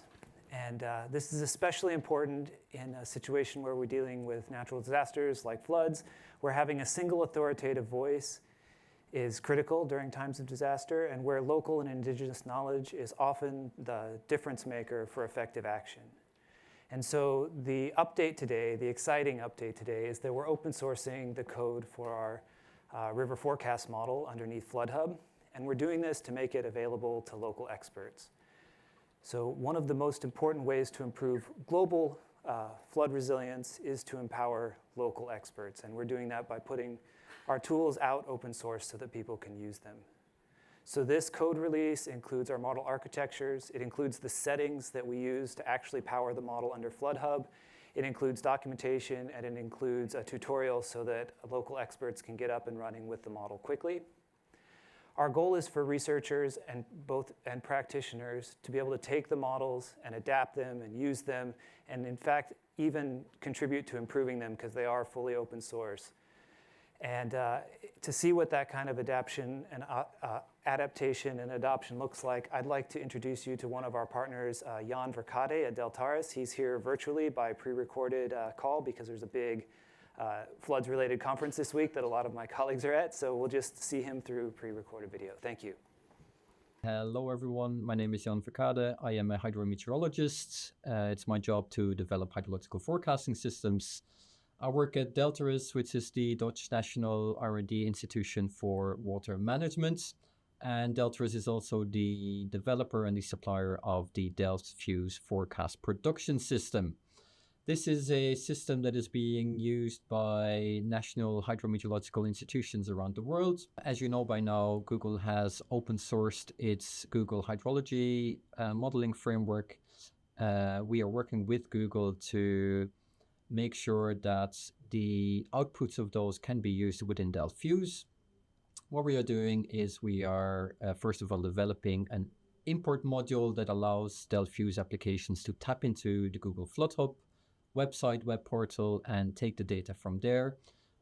This means that our users can benefit from an additional source of forecasts, allowing them to build what we refer to as multi-model ensembles to accurately try and estimate the uncertainties about the future. The other thing we're doing is we're developing an adapter for the Google models, which allows DelFuse users to integrate the Google hydrology models into their operational real-time workflows. We know that a lot of our users will want to test AI-based models just to see what advantages, what benefits that brings to them, and the adapter will allow them to do that quite easily. So the threshold for them using AI-based models, using the Google Hydrology framework has been lowered considerably. We are keen to see what benefits that will bring to the DelFuse community, and of course also to the at-risk communities that they serve. Thank you very much.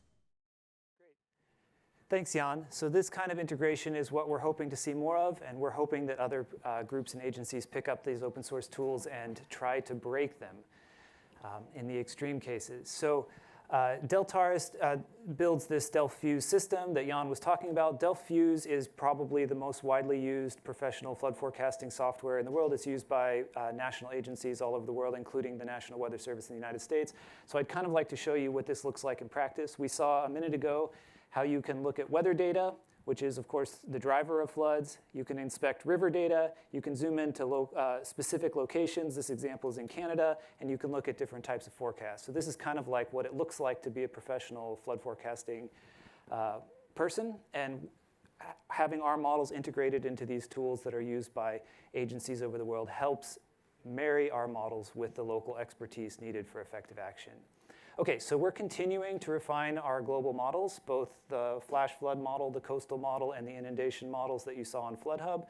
But our biggest leap forward today that we're talking about right now is this practice of opening our doors to authorities and partners on the ground, because especially in the disaster management space, it's really important to work in close cooperation with local experts.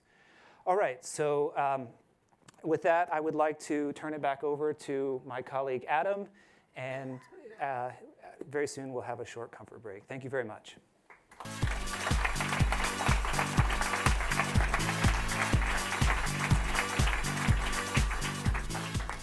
Thanks, Gila and Gray, and to all our speakers. Now, you've just seen about the predictive power of AI.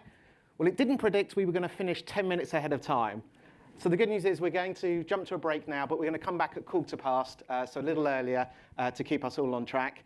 We've got an exciting second half agenda, including some fantastic demos on agriculture and supply chains. So please do go outside and have a drink, but be back for 1:15. Thanks very much.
Welcome back, everyone. I hope you had a chance to connect and recharge and have a drink out there. So, as we scale these models, we also need to look at the other side of the equation, the environmental footprint of AI itself. How do we all ensure that our digital expansion doesn't compromise our own climate goals? And what's that blueprint required to help us build and use AI in a sustainable way? Well, to walk us through how we can all design for a sustainable future, please welcome to the stage Denise Pearl. Thank you.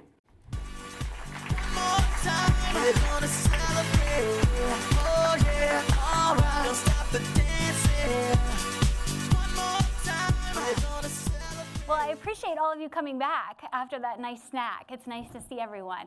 So as Adam mentioned, I think this morning you heard a lot about sustainability from AI, these amazing solutions that we're creating with AI technology. And now I'm going to take a moment to talk about the sustainability of AI.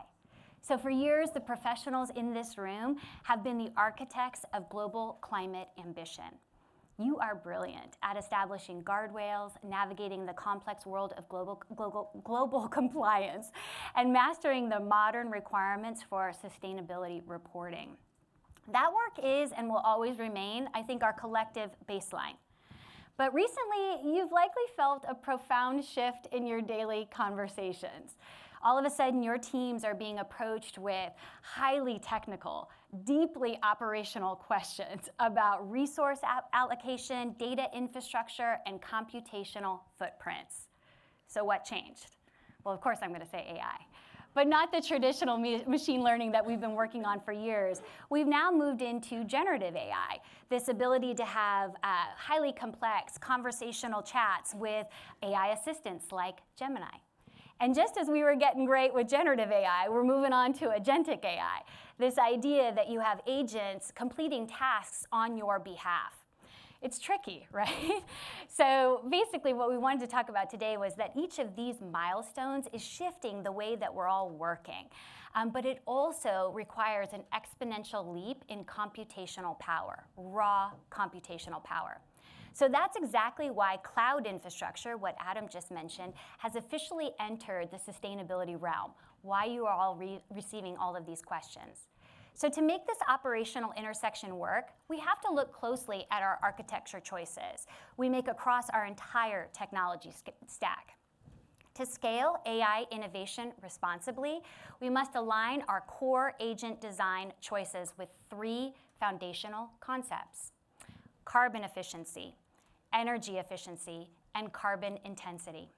Carbon efficiency means optimizing an application's entire footprint, from code development to user interactions. Kate mentioned earlier how we were monitoring interacting with Gemini in the report that we released.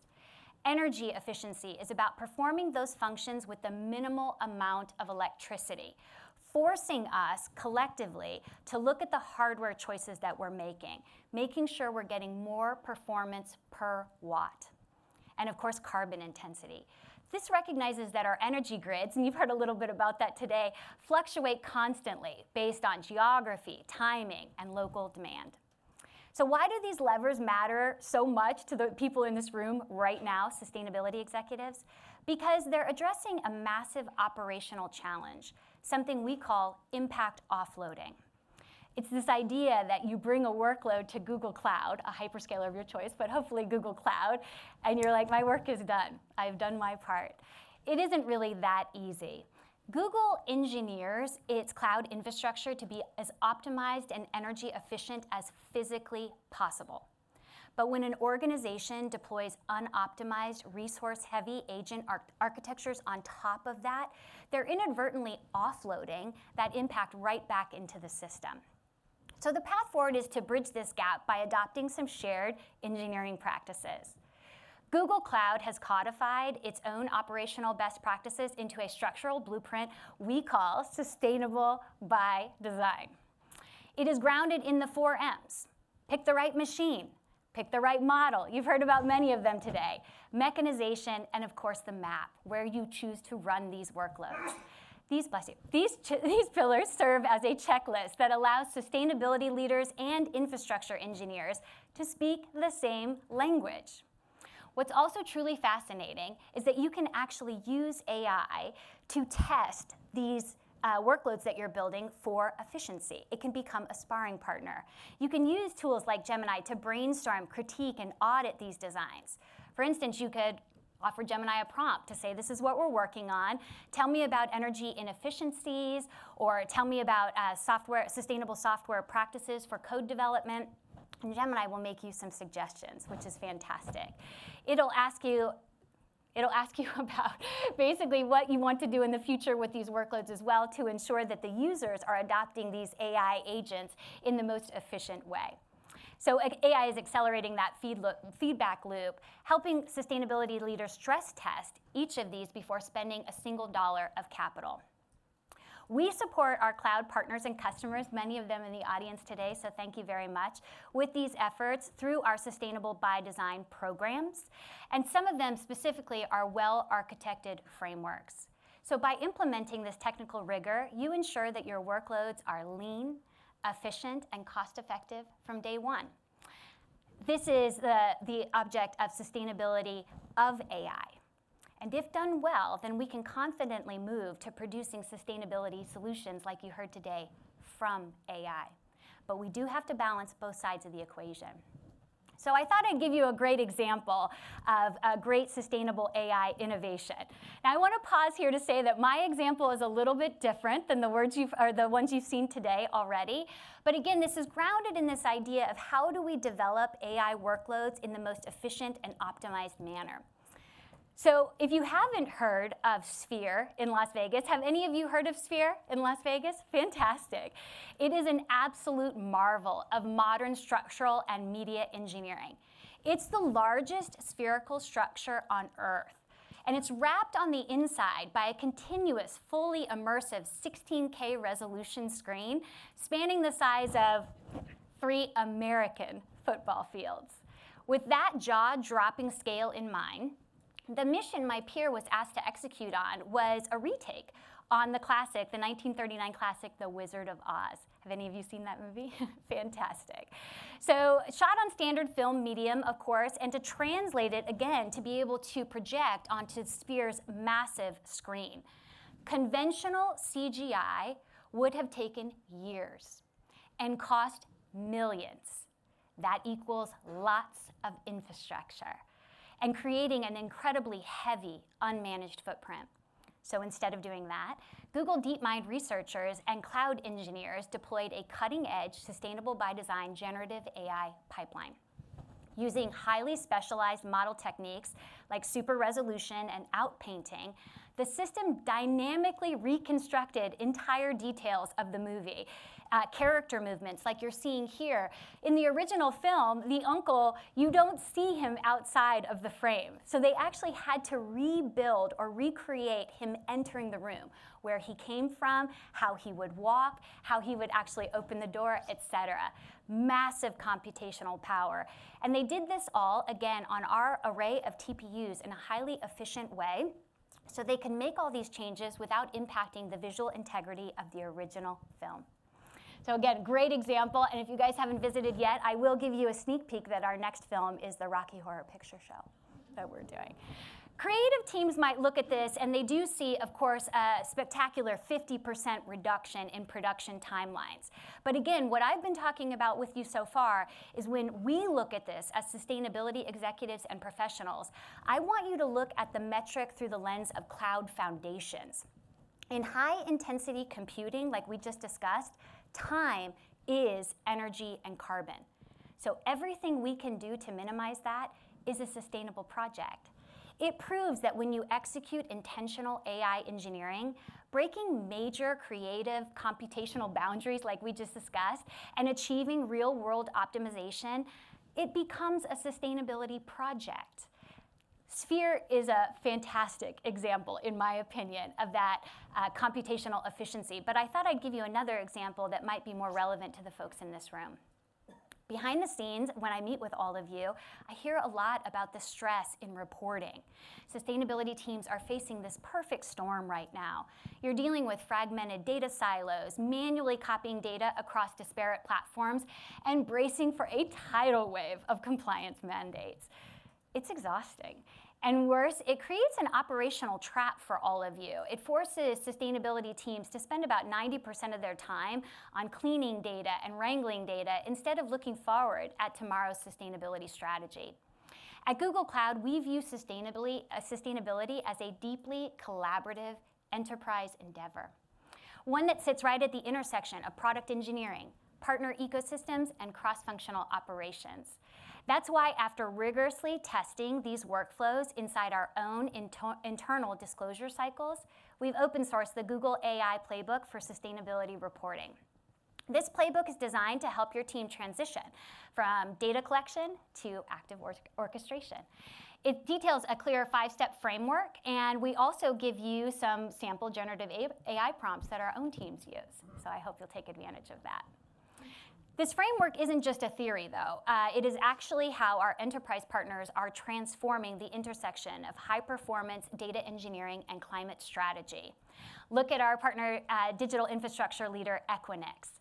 Facing a massive 46% year-over-year surge in customer sustainability inquiries, their teams realized that their manual data entry and brittle spreadsheets had reached a breaking point. Equinix chose to build a sustainability data lake on Google Cloud. They automated the ingestion of data from 240 global sites into our serverless data architecture. They took a manual data cleaning process that used to grind on for weeks, and they transformed it into real-time, on-demand daily insights. They're also building this into their customer portal so that customers can get their own information. But here is the ultimate cross-functional win that brings this entire blueprint together.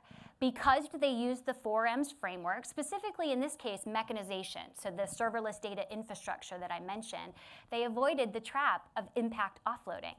And by leveraging native serverless infrastructure like BigQuery, they achieved what we all want, the strict triple win of price, performance, and reduced footprint. Today, that real-time data pipeline directly impacts 60% of their ARR. It's a pretty big number. That is the true target of this blueprint. And when you partner across IT, finance, operations to build sustainable by design from day one, core business optimization and your climate outcomes stop competing for budget, and they become the exact same project. As I wrap up and move on to our panel discussion, I just really want to thank everyone in this room for your fortitude. You have set the essential North Star for global sustainability. Your leadership has established the ambitions and mapped the paths that modern industry must follow. But like I just described, our roles are changing. We are being called upon to be active operational partners in how our organizations deploy AI responsibly. Navigating this shift requires us to balance two equally critical demands. On one hand, we must maintain deep curiosity and bold innovation to deliver true sustainability from AI, all of the things you saw this morning. But we have to seek out the optimization breakthroughs that allow us to resolve these massive challenges of the sustainability of AI.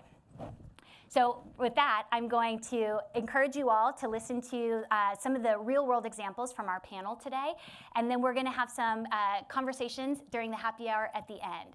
So right now, I'd like to welcome on stage our panelists.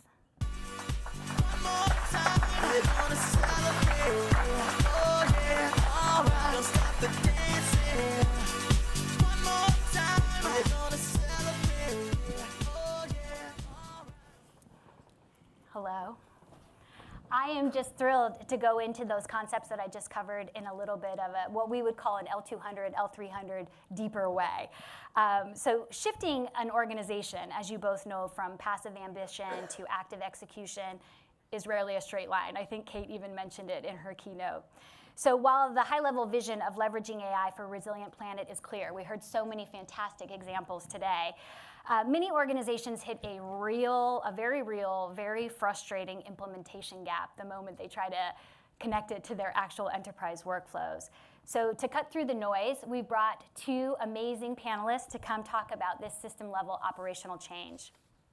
First, I'm going to introduce my good friend, Amir Kangarlou from Deutsche Telekom. So he is Senior Executive Program Manager and Corporate Responsibility Manager for Group IT at Deutsche Telekom. And to address what we just talked about, the critical human element of tech adoption, upskilling, and enterprise readiness, Fiona Macklin from the head of climate at Apolitical is seated with us today. So Amir, I'm going to start with you.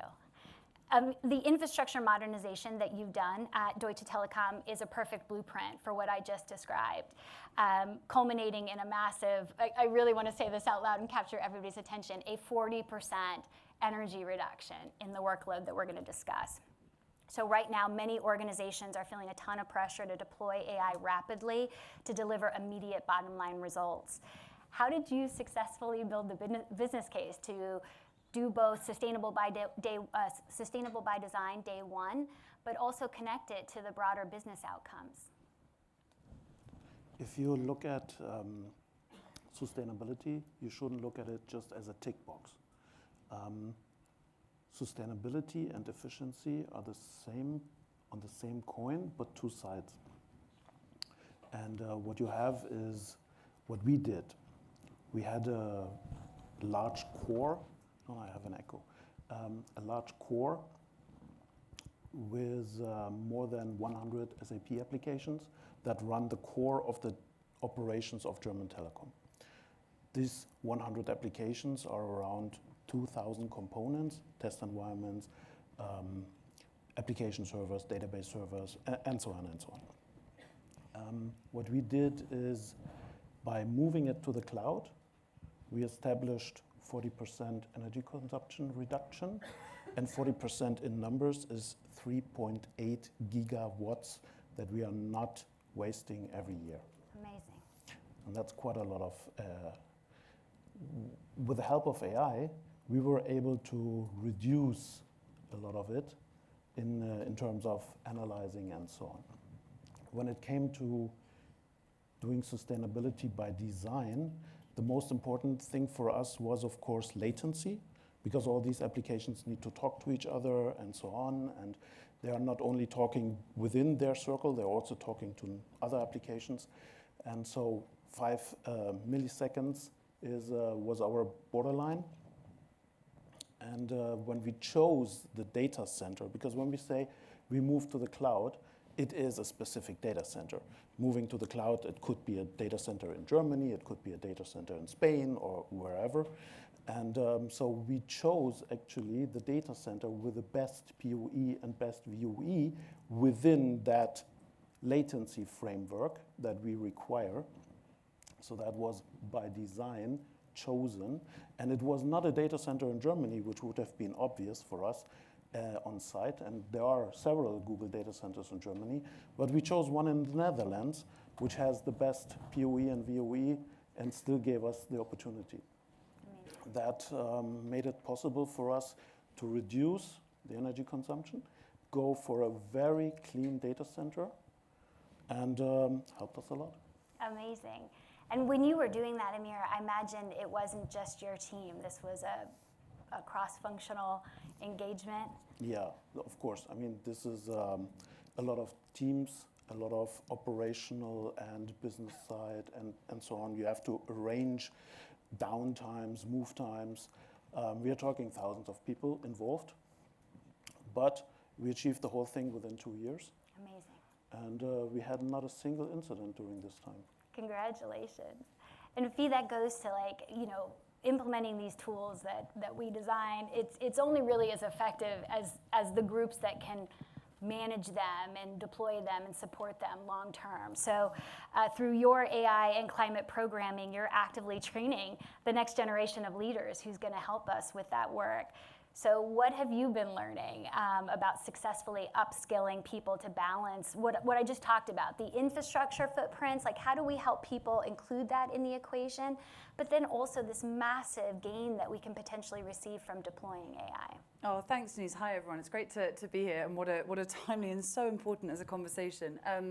It's been a very steep learning curve because I am 3 months into my job with Apolitical, but we are essentially a bit of a minister for the future for government. So we act as a capability engine to upskill over 500,000 public servants across 170 countries.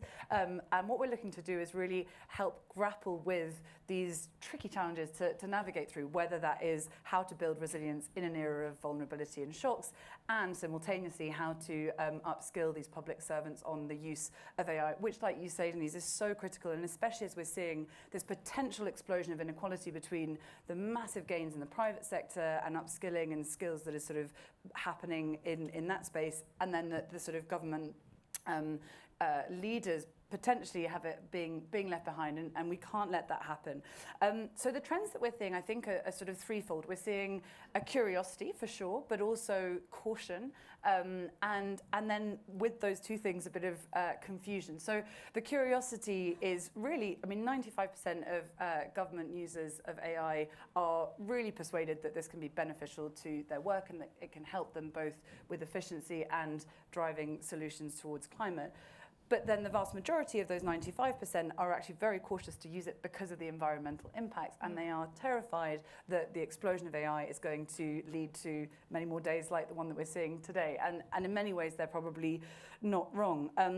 They're also concerned about the rigor of the data that AI can often provide, and sometimes sort of hallucination cases like the one that we saw in South Africa leads these public servants to really sort of slam on the brakes of trying to lean into understanding AI. So how are we trying to navigate that with apolitical? I think that the lessons that we're learning is really how do we sort of bring these people with us on this journey and provide that upskilling, but also listen to them and listen to those concerns and really respond to them very directly. Thanks to Google's partnership, Apolitical's built a government AI campus, which is essentially designed to navigate those trends. And it's now actually been made mandatory in Rwanda, in India, and in the UAE for public servants to really lean into understanding how to navigate this era of AI. But I think essentially there are sort of three things that we need to do to bring these people along. The first is we need to build that confidence. We need to help drive adoption in a way probably that is mandatory, so that these public servants across the world feel like they have the tools that are accessible, but they are also understanding how AI can really serve their needs. And we see that confidence really translates into impact. I think 84% of public servants have said that this AI campus has really helped them become better at their job. So there are positive signals, but we need to really scale that adoption.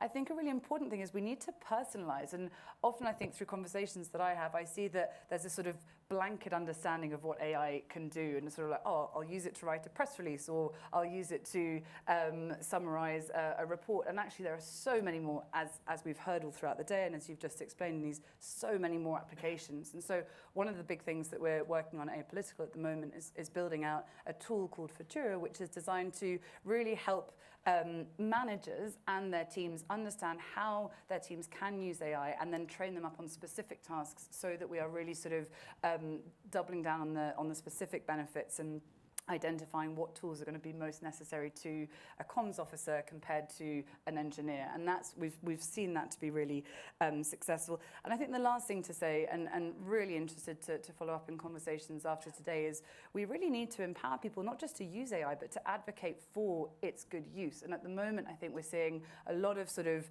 conversations around what is the use of AI, how do I use it? But also we can't forget that we have our own voice, and in particular what we're trying to explain and share and sort of empower public servants to recognize is they can really help shape the regulation space, the sort of enabling environments for how AI is then shared across public service. So we're really looking forward to continue on the journey with you and Google. It's amazing. Before we head on to our next question, Amir, I'm just curious about the teamwork. Like, how did you actually get AI sort of incubated in some of your teams? Did you do something similar to what Fiona said, where you sort of created these use cases and inspired people to go act on that? Yes. Psychological safety and cultural readiness is the key to get AI into the team. And you must imagine we have applications that are running for 30 years. These engineers are actually doing nothing else but keeping the light on. They're not doing anything else. So if you tell them that AI will help them to take this job away, so they have time to do time to market stuff, bring products, develop new stuff with the help of AI, it will actually encourage them to use it. And right now, just as an example, we have, as I said, very old applications some of them undocumented, the developers are no longer available, it's running, somebody is just making sure it doesn't fail, never touch a running system. And what happens now is we give the whole code to Gemini, and Gemini is acting as an archaeologist. It's checking the code, it's reworking it, it helps us to modernize the whole thing, reason with us about, do you really need this process? Is it something that can be optimized? Is it still up to date? Because, 30 years ago, this process maybe was good, but today it's a totally different way. Right. So we are updating it, and now, again, another benchmark. If you would give this task to a squad, they would need, best case scenario, 6 months, regularly around 12 months to do that for one application. With the help of Gemini and other AI tools, we do it within 6 weeks. And again, what we were saying is engaging Gemini sort of as that sparring partner, help us understand, maybe even asking Gemini, what should I be doing? I've had a lot of people ask me about this idea of being better with my prompts. You can ask AI to help you be better with your prompts to make it more useful. So I love that example. So a final question to both of you today. In the audience, I think we have folks representing some of the largest corporations in the world, also public climate action, as you mentioned, Fiona. So some of them are probably already leveraging AI, or after all of the presentations today might be feeling a bit overwhelmed about what's actually available and the technical curve. So given your respective journeys, what is your advice to these leaders? Like maybe 1 or 2 quick things that they could do to move from pilot to production, bringing the entire organization along with them. So Amir, maybe I'll start with you. Thank you very much. Don't focus on the shiny front end. Start with the bottom. If you give legacy applications and legacy data AI access, all you get is organized chaos. You need to clean up your data. You need to make it AI ready. And there is a program in our company running on it called Detox IT. We are really trying to get rid of everything and making sure that the data is AI ready. And this is also, a lot of people right now are focusing on, AI can help me with a new front end, can help me with a chatbot that talks to the customer. It's always the front end that everybody is focusing on. But honestly, clean up the bottom first. Make sure your baseline, your foundation is ready for AI and for the future. And that helps you a lot. And it also helped us a lot to make sure that we are prepared for this challenge. Well, I think, and Denise, you alluded to this in your brilliant keynote, but I think we are constantly balancing these two realities. On the one hand, energy demand is soaring, and fossil fuels are currently filling that gap, and that has the potential to be disastrous for the planet. But on the other hand, these incredible solutions that are emerging and that can be exponentially accelerated. And I think Ember's recently put out a brilliant report on ASEAN and the AI adoption that can help cut $67 billion in savings by sort of identifying the real solutions that can be leveraged. So I think it's that mapping of the specific solutions that are relevant to your team or your industry or your company that can really help identify where AI can have the most leverage.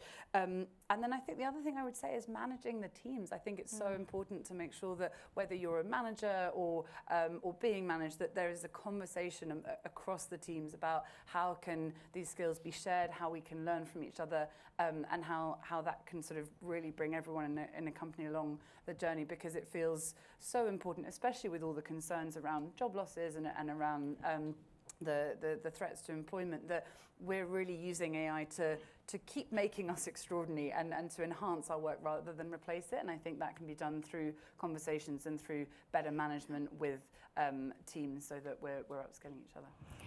Before I close out, Amir, do you mind if I share the example that you gave me about Notebook LM?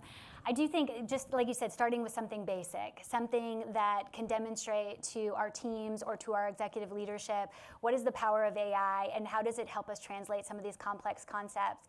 Amir was sharing with me that he is using a tool called Notebook LM. Have any of you heard of that tool? It's amazing. And inside the tool, there's this button that you can use where you upload whatever you're working on, and it'll create an infographic for leadership. And you were sharing that that sort of helped you speed along both your concepts of how to deploy AI, but also bringing your leadership team on board. Is that correct? Yeah. I mean, if you give a document to some senior manager, they won't read it. And what happens is you keep explaining in the meetings, and you come up with some PowerPoints and whatever, BIs. You just try to visualize. And Notebook LM has this beautiful feature of creating an infographic out of a big bunch of documentation, all on one picture. And all you have to do is just grab that picture, go to the management meeting, say, this is the story. That's it. And then you already have engaged them in, because they like shiny pictures, honestly. I guess that's also why PowerPoints are so popular, because they are shiny pictures. If you send them an Excel file or a document or a PDF, they won't read it anyway. So yeah, I just love this feature, helps me a lot. And I talk to senior management like on a daily basis. So. And again, it's just something easy, but it gets your foot in the door. You start to understand, like you said, Fee, what are the things that you can do, and then it takes you to the next step. So I want to thank you both for being here today. I think what this conversation beautifully highlights is that moving from ambition to action isn't a project for a single isolated department. It's a collaborative enterprise-wide endeavor. So Amir showed us how structural choices and technical infrastructure create massive real-world energy reductions. So Fee, like you said, giving you a good example that you can take out there. And Fiona reminded us that any high-performing system is only as good as the people using it. So we have to bring the teams along. So if there's one core truth that we walk away with today, it's that the dynamics of our roles have permanently shifted. True organizational resilience happens when we realize that driving day-to-day business efficiency is the ultimate sustainability project. Every data lifecycle optimization, every lean hardware choice, and every real-time workflow redesign is a sustainability project in action. When we successfully balance the sustainability of AI, with the strategic innovations that we can build from AI, we don't just talk about, getting over our compliance hurdles in a much more accelerated way. We actually elevate those foundational metrics that Amir was referencing, and it gives us the opportunity to look forward to broader business strategy. So I hope you'll join me in thanking our panelists, and we're going to move on now to some great demos, as Adam mentioned, and we will also be available later on to talk to you. Thank you so much. Oh, this way. Thank you, Amir.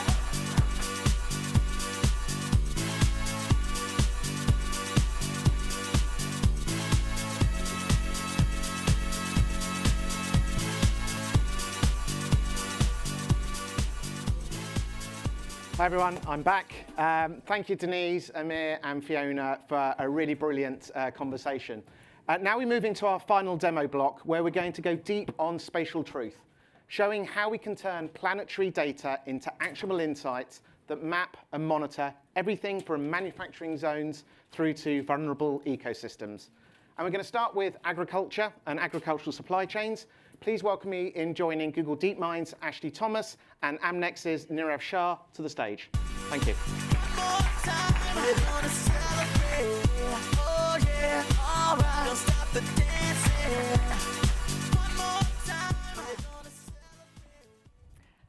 Hi, everyone.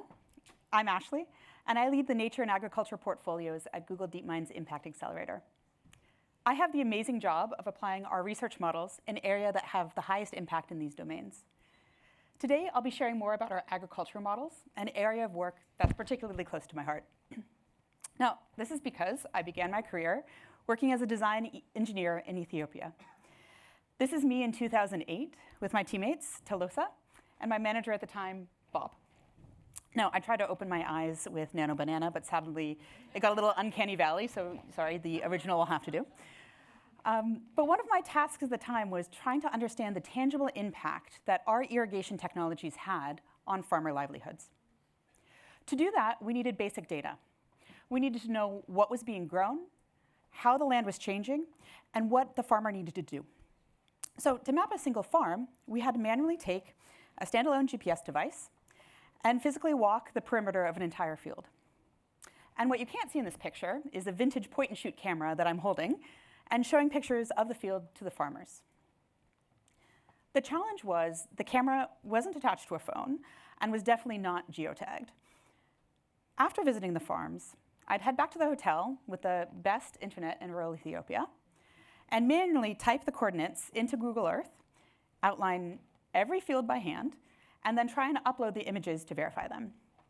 So here I am sitting in the courtyard of that hotel, doing my best to upload a 10 megabyte file. This would take hours. And I think Bob's face pretty much says it all. But the impact was clear. By providing better tools and agricultural knowledge, we were able to dramatically increase their productivity. This is Worku, one of the farmers I worked with, proudly showing off the crop he was able to grow. Back then, the sheer scale of the problem was overwhelming. Doing this manually meant we could only map a handful of fields a day. I knew my team could never walk enough fields or upload enough files to bridge the massive data gap. But today, bridging that data gap is exactly what we do. And the scale of the challenge has never been clearer. Globally, there are over 500 million smallholder farms. They serve as a primary economic engine and a source of employment for 2 billion people. In fact, low and middle income countries now produce 73% of the world's food supply. And half of that comes directly from smallholder plots. Yet the system is incredibly fragile. The FAO warns that a single logistical or geopolitical shock could trigger a severe global food price crisis within 6 to 12 months. And we are living in that shock. Supply disruptions to the Strait of Hormuz are estimated to have removed 30% of the global fertilizer supply, causing urea prices to surge by over 80%. The ripple effects will be felt disproportionately by those most vulnerable. If we want to feed the future, we have to solve for the smallholder. But the agricultural landscape, particularly for smallholders, is inherently complex. It is a diverse, shifting patchwork of fields, orchards, woodlands, wells, and historically mapping this kind of complexity at scale was completely impossible. We believe that AI can cut through this complexity. Our vision is to organize agricultural information down to the individual farm field level. And we're delivering this capability through 2 models, which I get to demo for you now. All right, so this is our agricultural landscape understanding model, or ALU model. This model segments fields and other physical structures on the farm. So now, as I zoom in, you'll be able to see the model seamlessly segment the landscape. And it identifies these individual farm boundaries alongside things like woodlands and water bodies. And now I can switch views and show you the second model, the agriculture landscape monitoring and event detection, or AMED model. This is our crop classification model. I'll zoom out so you can see a little bit of the diversity of the fields that we're seeing. But now, zooming back in, I can select a field and observe details such as what crop is being grown, how big the field is, and information like sowing and harvest dates. And you can repeat this across crop type or fields. We are actively building out future capabilities on this model as well, such as actively calculating the distance from any specific field to the nearest water body or to marketplace. And finally, we're building out this timeline view so you can have an accurate snapshot over the history of a crop, building this digital twin of the field. Now, these models form a critical foundation layer to building this digital twin of the farm. It unlocks capabilities as diverse as AI-enabled farmer advisory, financial credit assessments, or digital MRV for agriculture-based carbon removals. We are very excited to see the amazing diversity of use cases our partners have been able to unlock building on these models. We started in India, but we are looking to scale globally. We started by launching the field segmentation and crop classification models in India last year, and the momentum has been incredible. We are now looking to expand globally. We have already launched the field segmentation model in parts of Africa and launched both models in parts of APAC. And we're looking to continue to expand this geographical footprint throughout the rest of the year. Now, to access these models, there are three main approaches. First, if you are tech savvy and you want to integrate into your own platform, they are both available via API, and ALU is also available via BigQuery. You can scan the QR code to request access.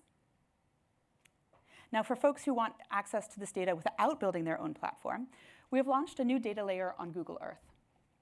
Anyone in this room can pull up the agriculture landscape understanding data layer in Google Earth and use it for your own specific application.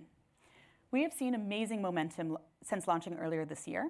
And in fact, this layer is one of the top 5 used layers in Google Earth globally. But we want to move even faster. And that's why we've just launched our AI for Planet Accelerator in the APAC region. We'll give priority access to these and many other Google DeepMind and Google Research models to participants in this program. We are actively looking for expert partners and startups to help us tackle our key challenges of sustainable agriculture, deforestation, and nature protection. So please scan this second QR code on the screen and now register your interest. You can also find me after the event to connect. I'd love to hear some more of your ideas. Now, we are thrilled to have high-impact partners using these models from multilaterals, such as the FAO, or to government entities, using this as the backbone for their agricultural stack. One of the use cases we are most excited about driving impact is our partnership with Amnex and their Krishi DSS platform they are building for the Indian government. And with that, I'll hand it over to Nirav from Amnex to tell you more about the work.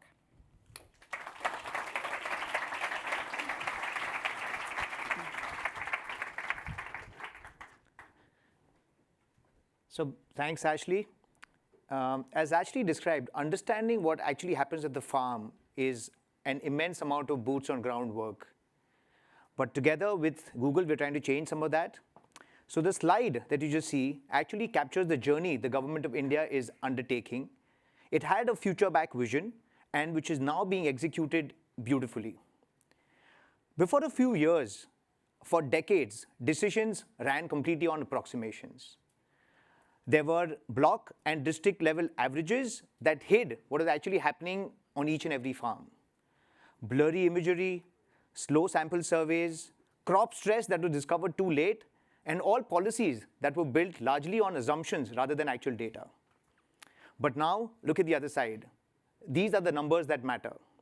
99 million plus farmers are now registered across the entire country, and each of them is linked to a farmer card, unique land records, and crop details. Around $2 billion were paid out in subsidies only in the last quarter, Jan to March 2026, and this directly reaching into the hands of the farmers. Disaster relief, which earlier would take 60 to 90 days, now gets to the farmer in just about 12 days. And in one state alone, which is the state of Gujarat, which I'll be talking about a little bit later, for potato crop, the yields went as high as up to 12% over the last few years. Every one of these numbers traces back to one single foundation. This is an accurate digital boundary for every farm in the country, generated using Google's ALU. We at Amnex are proud to support the government of India in bringing this vision to life. Now I'm going to show you some of this live because, seeing is believing. We're going to look at 3 platforms over here. One is the government's national agri stack. Then we're going to see the numbers, and then we're going to see how this all comes to the state. First, the agri stack. This is actually the country's national digital public infrastructure. Like the country's identity and payment stacks, this is open, farmer-centric, and designed so that you can plug in any service or scheme directly into it. The whole stack rests on one foundational layer. This is a geo-referenced farm boundary for every parcel in the country. These aren't hand-drawn or surveyed one by one. These are generated using Google's ALU. which resolves the landscape into individual classified field parcels.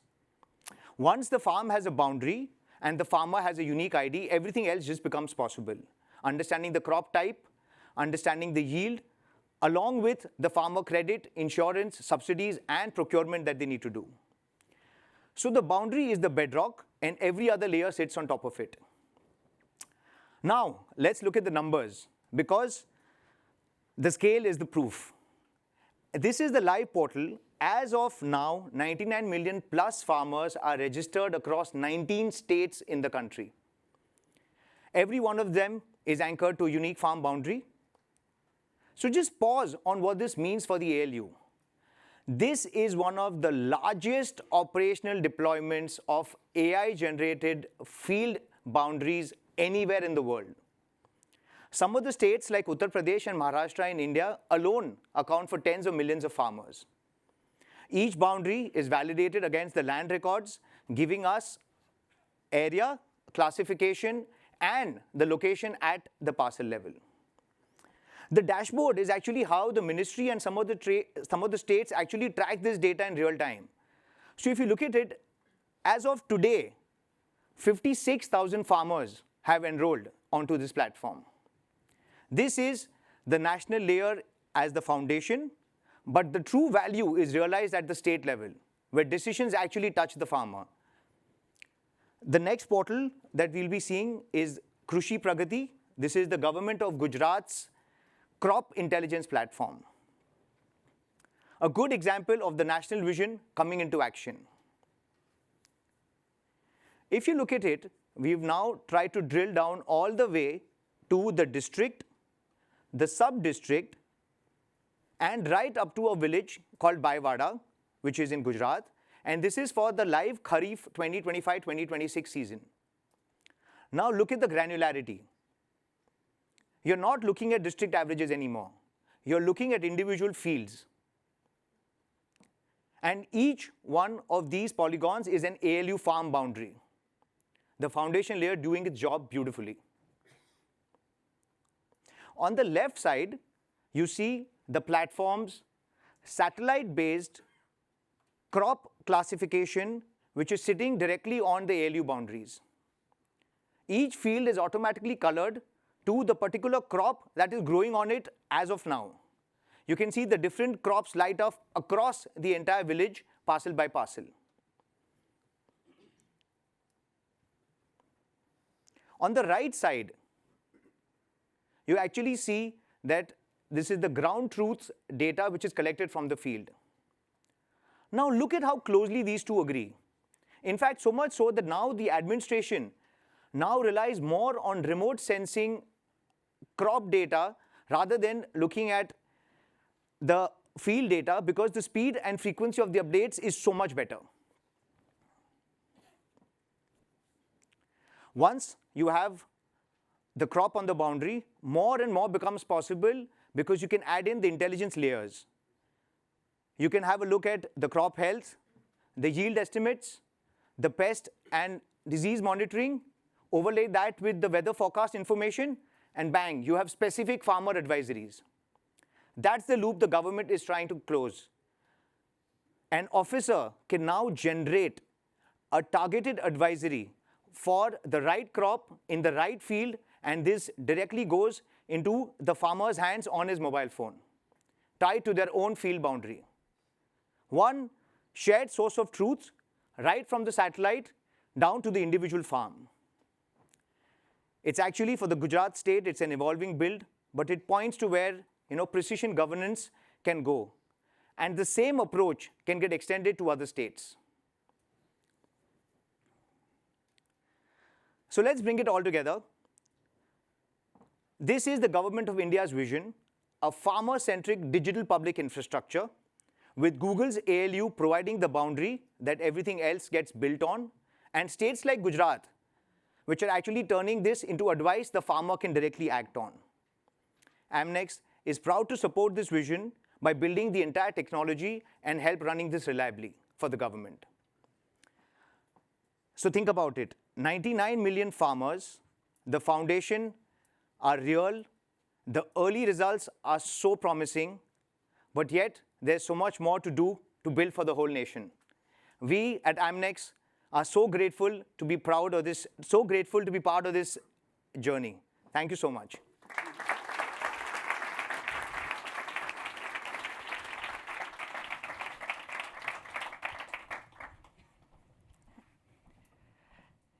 Thank you, Nirav.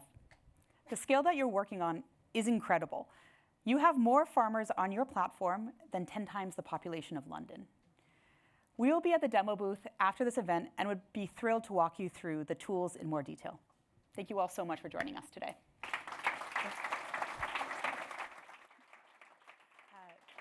I'll now hand it to my colleague Anna to share how we're using AI in our supply chain monitoring. Thanks.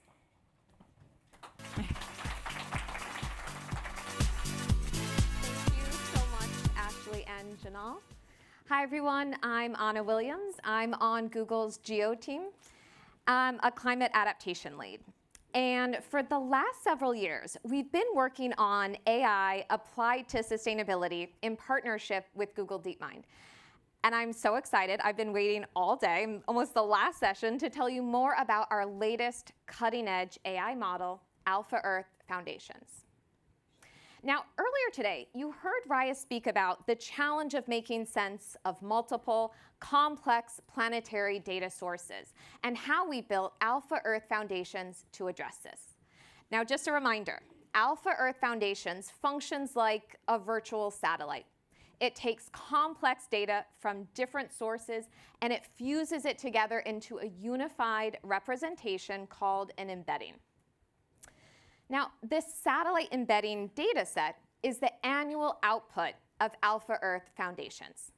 This data set is highly compressed, ready to use, and can give you a more complete and consistent picture of the Earth's and planet's evolution. This data set is currently available in the Google Earth Engine data catalog and in Google Cloud Storage for you to use today.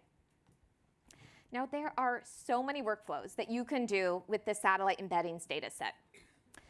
Imagine you are managing regenerative agriculture.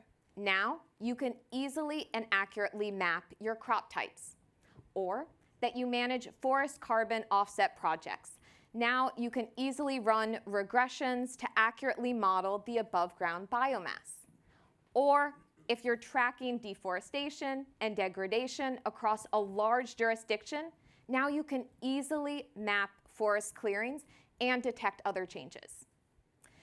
Landscape management practitioners at land trusts, private companies, and government organizations, many of you who may be here today, they need to map and monitor their land, prioritize interventions, and understand the efficacy of their efforts. But putting advanced satellite imagery to work is often incredibly complex. So how do we get Alpha Earth Foundations and the satellite embeddings data set into the hands of landscape managers? By integrating it into Google Earth with two new code-free tools, Classify and Detect Change. Classify lets you create custom classification maps of landscapes and ecosystems, while Detect Change lets you create a map of change for your area of interest. This allows you to see where there's been activity in protected land or where agricultural areas have been changing. So these tools are pretty cool, and I thought you might want to see them in practice. So we went ahead and recorded two demos in Google Earth that I'm going to walk you through. So first, say I'm working to conserve mangroves in Costa Rica, and I need to know where the mangrove forests are. In Google Earth, I'll go to my study area in Costa Rica and select the Classify tool, and then define my area of interest. I then start defining my classes. So here you'll see I'm mapping mangroves, agriculture, forest, urban, and water. Now, all I need to do is start dropping a few points on the map for each class. Now, these are some areas where I know there are mangroves, where there's agriculture, etc., where there's water, and then Google Earth will take care of the rest, using Alpha Earth Foundations and Earth Engine to create this classified map of my entire study area. So now I know where these sensitive ecosystems are that need to be considered. Now next, let's take a look at Detect Change. Let's say I want to know how that same study area in Costa Rica has changed over the last couple of years. I'm in my same study area in Google Earth, and I select the Detect Change tool. I define my area of interest. I tell the tool I want to know about changes between 2017 and 2025, and Google Earth will create a map of change for me, where the yellow areas that you see are areas of greater change, and the black areas are areas of less change. Now, while it's exciting to see these tools in action, their true value comes from applying them to urgent, real-world challenges. New EU regulation requires strict proof that commodities such as coffee and cocoa are deforestation-free. And while that environmental goal is critical and clear, it creates a massive data gap. Millions of essential smallholder farmers lack the tools to map their land, which puts them at risk of being completely shut out of the market. Let's take a look at how the International Trade Center is using Google Earth Engine to bridge this gap, protect farmers, and keep global supply chains moving. Across the world, millions of smallholder farmers are at risk of being excluded from global markets. The EU deforestation regulation is changing the rules of trade, requiring every product to be traceable, legally produced, and deforestation-free. To address this challenge, a new approach is emerging: digital public infrastructure. At its core, it is a set of shared digital building blocks based on open standards, interoperable systems, and clear rules that allow data to flow across actors. This is where WISP comes in. Built on Google Earth Engine's extensive data catalog and analytics, WISP combines satellite data, historical land use, and global datasets to produce a convergence of evidence on deforestation risk, turning raw coordinates into trusted, transparent insight that farmers can use to prove compliance. Data becomes powerful when it connects. Through the Deforestation Free Trade Gateway, developed by the International Trade Center, farmer data, risk analysis, and supply chain information come together. but the principle remains unchanged. Control stays with the producer. Farmers and cooperatives can store and manage the data, share it selectively with buyers, maintain visibility over how it is used. This transforms compliance from a burden into a tool for market access and negotiation power. This is not just about technology. It allowed coffee from Mount Elgon to continue reaching European markets, meeting EUDR requirements. Without these tools, many of these farmers will have been excluded. With them, they are not just included, they are visible, trusted, and empowered. Now, while the ITC is protecting the farmers on the ground, for many of the organizations that are here today, the challenge is visibility. Regulations demand that you prove exactly where your materials originate, yet many global supply chains are a black box, leaving companies exposed to massive compliance risk. And that is exactly what our partner Epoch has solved. To show you how they're using Alpha Earth Foundations to turn that blind spot into actionable intelligence, please welcome Janal from Epoch. Thank you. I got a high five. Thank you, Anna. To understand why Alpha Earth Foundations is so critical to corporate supply chains, you have to first look at the massive data gap that we're facing right now. Today, there are over 24 global regulations that demand first-mile data. The problem is that 85% of the companies lack visibility beyond their tier 1 suppliers, certainly on their first-mile suppliers. And even for those that do, fewer than 1 in 8 suppliers can actually produce the data that these regulations demand. At Epoch, we use Alpha Earth to fix this. We help companies trace their supply chains all the way to the first mile, deep in their tiers, to the exact manufacturing locations, aggregation facilities, and other processing nodes. For example, this is a slaughterhouse in one of the, which is one of the first aggregation points for beef and leather. So Alpha Earth allows us to lock into the unique signature of these facilities, and we can locate it in the world, in many cases with just a name of the supplier. From there, we generate what we call a supply shed, which is an economically viable boundary of all the plots of land that feed into this specific facility. And we detect the individual plots of land, just like you saw earlier, for this target commodity by leveraging Alpha Earth, but also state-of-the-art crop data sets like the Forest Data Partnership. By doing this, we instantly gain visibility into the deepest tiers of supply chains programmatically across thousands of suppliers without forcing these producers to manually map their field boundaries, which is the biggest blockers for EUDR implementations globally. Once we map these fields, we tie them to the supplier. We generate about 35 different unique data points on things like deforestation, water risk, biodiversity, human rights, extreme weather, vulnerability, etc. And these 35 data points map directly to 27 compliance and reporting frameworks. Each data point is reused across multiple ones to streamline compliance, risk management, and reporting. Lastly, we pipe this data directly into supply chain workflows that these corporations already use. Product and trade compliance software, sustainability data management systems, ERP systems, and so on. And with that, the reach is massive. We have more than 24,000 corporates that are part of our network. And today, we're making this data completely accessible through an AI agent. So let me show you what that looks like for a compliance manager running this analysis on demand. So assume I'm the compliance manager of a large CPG company. I have a supplier list, which in many cases looks like this. This is an actual supplier list that I found online. This is actually one of the better ones that we've seen, but you may have a name, you may have some location hints, but in many cases you lack critical functionality to really locate the supplier. And so what we can start doing is, okay. Let me share my screen again. What we can start doing is start uploading the list.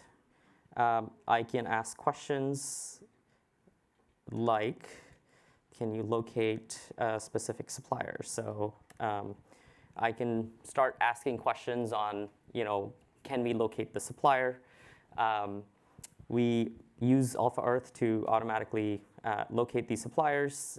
We then can start running compliance workflows on it. So we can start saying, which one of these suppliers have EUDR non-compliance. So now I'm going through all of my suppliers, hundreds, sometimes even thousands, and it's starting to look for, it's mapping the plots, mapping the fields, running deforestation analysis, and it's starting to identify areas of concern. I can also do things like which one of my suppliers are exposed to high water stress. So now I'm starting to incorporate a lot of risk management, reporting obligations, through a vast data set that I'm starting to get access to. And in the interest of time, I'll show you what this looks like. So, and on the location piece, we've identified the location of the supplier. It's narrowed in onto the location-specific insights. We've sort of validated through multiple sources, including Alpha Earth, what that signature of that facility looks like. We're sort of driving a level of confidence to make sure that these are the facilities we're looking for. I'm now starting to identify where my EUDR non-compliance lies. So for each one of those suppliers, I've mapped, in some cases, tens of thousands of plots and identified exactly which ones are non-compliant. So in this case, you're looking at a list of all these suppliers or districts, sourcing districts. We've drilled down into specific non-compliant plots so that my interactions with corporates with suppliers are streamlined. And so by doing this, we're mapping entire supply chains at once and giving corporates this level of visibility, creating this first mile intelligence, and helping them really create this data layer to help get access to global markets and streamline compliance across multiple organizations. In summary, tools like Alpha Earth Foundation's model allows geospatial intelligence to reach corporate decision-making at scale. And this intelligence can be shared across different stakeholders within the supply chains, buyers, suppliers, and other value chain operators to really focus targeted mitigation actions across the entire supply chain. Thank you so much, Janal.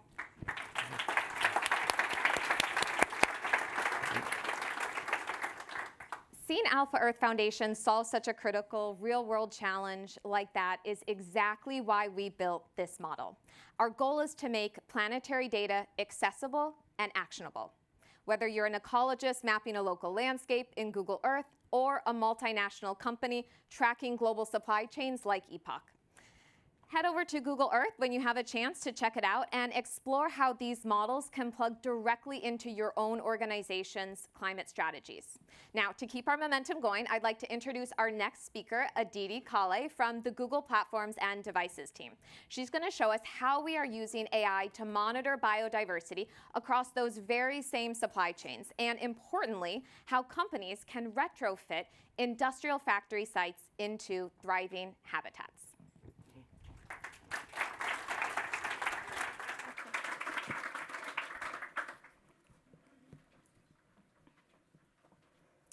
Think about this phone. Think about the factory it was made in. Now ask yourself, what does a factory site have in common with an ecological preserve? And don't peek at Gemini. Industrial zones are commonly thought of as dead zones for conservation. But is that really the case? Our research in a variety of supply chain sites shows that industrial zones can, in fact, support a large variety of species. We have plants, animals, insects, birds, amphibians, reptiles. I could go on and on. We've figured out a way to implement biodiversity programs to help these species at supply chain sites anywhere in the world. This approach focuses on affordability and scalability for any company. Now, keep in mind, this is not a regulatory requirement at the moment. These regulatory frameworks and timelines are still being finalized. It's a whole complicated process. But we can take mitigating action now. We don't have to wait for the regulatory ink to dry. At Google, we've brought nature and biodiversity programs to life at our campus sites for over a decade. So why would a company, especially in a supply chain context with low margins, take action without being required to? Well, think back to the phone and the factory site. Who works there? Generally, these folks come from agricultural backgrounds. They're moving to the big cities for work. They live in dorms at the factory sites. So in general, they're spending a lot of time in a concrete work environment. Finding these highly skilled workers is tough. These factory jobs, they're pretty similar in terms of compensation and other benefits. So attracting and retaining these people is a key priority. So how does a company, especially when there's on par in terms of comp and benefits, stand out to potential employees? Nature. There are numerous studies that show how nature improves human health, well-being, and productivity. That sounds great for the employees, but what else is in it for the businesses? Well, let's talk about the operational costs. Shifting from traditional lawns to more native landscaping usually helps you save on water use, helps you save on maintenance costs. You don't have to mow the lawn as often, and saves on pest control. You don't have to use as many pesticides. Now, along with these operational cost benefits, there's also benefits to the local community because we're building habitat for species that are important to that community from an economic, environmental, and cultural perspective. Let's dive a little bit deeper into that last part. In our example factory site, let's say it's in Asia, we're not trying to recreate a whole tropical rainforest at the site in painstaking detail. We're taking a particular set of species that's important to that local community and building habitat for them. So that makes the planning be more manageable and the impact more directly tied to people in a real and tangible way. So at our factory site, This could mean it could have a habitat that supports the red-whiskered bulbul bird, a species that's beloved by locals for its beautiful singing voice and its ability to create more fruit trees via seed dispersal. Or we have a Burmese whipping frog that helps control the local mosquito population. And who doesn't love that? All right, so now that we're on board with why this matters, let's talk about what these interventions really are. They can range from very light lifts, like installing bird-safe film on the windows to prevent bird collisions, to larger lifts, like creating aquatic features, bioswales or ponds, that help increase that aquatic habitat and reduce flooding risk. With the tools we provide, a supply chain operator without any ecological background or environmental knowledge can easily identify which sites have the most environmental impact, where to prioritize interventions, and what actions to take that would benefit species important to that local community. Grab the top QR code to learn more about this approach in a white paper that we published last year. This year, we're excited to announce a new API into Tracemark, our geospatial platform that helps companies track environmental metrics across their whole supply chain portfolio. We have Gemini chatbot functionality that helps you more easily digest that information in Tracemark. And we're also making it easier for users to know if species actually responded to the interventions taken on site. Grab that bottom QR code to check out our new manual on deploying species monitoring devices on site. We're going to learn more about that in a minute. But first, let's take a closer look at our geospatial platform innovations. I'll hand it over to Fen from NGIS, our cloud-ready sustainability partner that helped develop this platform. Hey, thanks, Aditi. So to be able to identify the areas with the highest biodiversity risk, we needed to implement a sort of global supply chain traceability platform that also provided the capability to provide site-specific risk metrics. Now, to achieve this, we used Tracemark supply chain compliance platform that we developed in partnership with Google to address deforestation and sustainability regulations as a foundation. So Tracemark provided the capability for supply chain mapping with the ability to use petabytes of geospatial data to analyze biodiversity risk at a footprint level. Now, one of the key challenges for this project was to combine the first mile analysis of Tracemark to then operationalize key risk frameworks for biodiversity assessment, including the Task Force for Nature-Based Financial Disclosures, as well as science-based target networks. Now, the result was a multi-framework data model that was specifically designed to address key biodiversity risks for consumer electronics supply chain. Now, over 100 impact and risk metrics were produced, aligning to framework targets and requirements, including water scarcity, tree cover loss, invasive species, ecosystem condition. And this data-driven approach enabled the portfolio-level view of the supply chain sites, including the ability to apply quantitative analysis to identify which sites are most at risk. Now, the key to operationalize the leading risk frameworks across the global supply chain was to not only provide the platform and processes for compliance reporting, but really to provide a systematic approach to identify where to target resources and effort. And of course, from a technology perspective, we're using Google Earth Engine to enable saleable risk assessments, Gemini to enable AI reporting of key metrics, and open APIs to expand the access and use of this capability by the broader industry. And as Aditi will be mentioning, this capability is available for any organization to leverage today. So here you can see the use of Gemini to provide benchmark risk insights across a full portfolio, including focusing on water risk and water stewardship metrics. And this approach enabled the targeting of specific sites that presented the greatest opportunity for mitigation and intervention. I'll now hand it over to Erica, our lead ecologist on the team from Second Nature Ecology and Design, to talk through what can be done at the different sites. Thanks, Ben.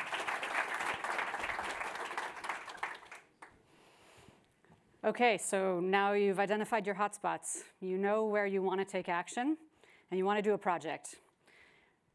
The question is, how do you take the first step? Aditi's already told us that electronics manufacturing is global in scope.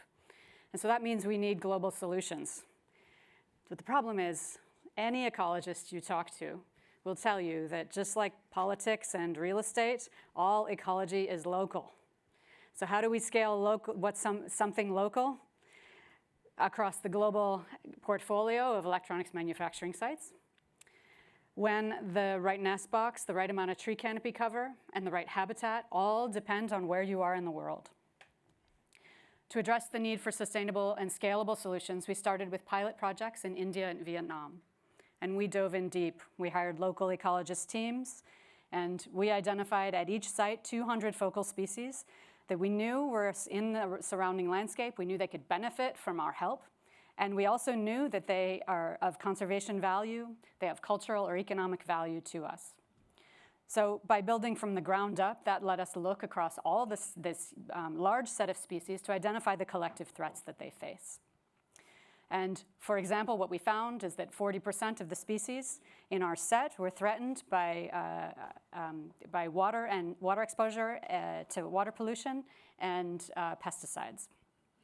This pointed us to 5 core strategies that we're calling no regrets actions, because we're confident they will help us anywhere in the world, in any ecosystem type. So first, consolidate your habitat and connect it. So large patches of green space are much more effective than tiny slivers segmented across your site. And those little strips of land that you see between the parking lot and the road, those really don't do anything for anyone. This strategy can be great for people too, because those larger consolidated patches of habitat can act as courtyards and green spaces for people out during their workday. Second, make your glass bird safe. Window collisions are one of the largest contributors to bird death worldwide, and they're very preventable. Third, reduce chemical inputs, and above all, please do not use rodenticides. You can kill your rats with traps. Rodenticides accumulate up the food chain. They kill more than rats. They kill tons of other wildlife, like things you might like cute, charismatic foxes and owls. Fourth, protect your water sources. For example, a bioswale on your site can treat stormwater runoff before it reaches nearby waterways. And if you have a fountain on site or another water feature, add a little ramp that allows your wildlife to crawl out so they don't drown.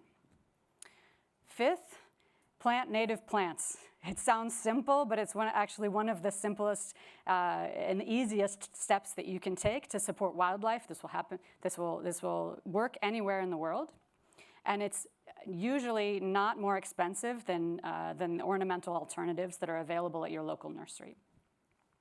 So here's what some of this can look like in practice. Along with beautiful native plants, which can be as beautiful as ornamental plants, bird-safe glass doesn't really disrupt the view from inside the building, and it can dramatically reduce collisions. For sites that want to go further, we've put together a second set of actions, including restoring local habitats, adding wildlife features like nest boxes and bee hotels, taking action around integrative pest management for managing pests on site, and protecting large, old heritage trees. These are more locally specific actions that depend on where you are in the world, and because of that, this is where your local ecologist team can really help you make decisions about what actions are best to take at your site. But either way, you can pick the level of effort that's appropriate for the site that you have. The last piece of any good biodiversity project is to monitor. So biodiversity monitoring is best conducted both before and after you conduct your project. So if you do that, then you can compare before and after, and you can understand the impact that you've had.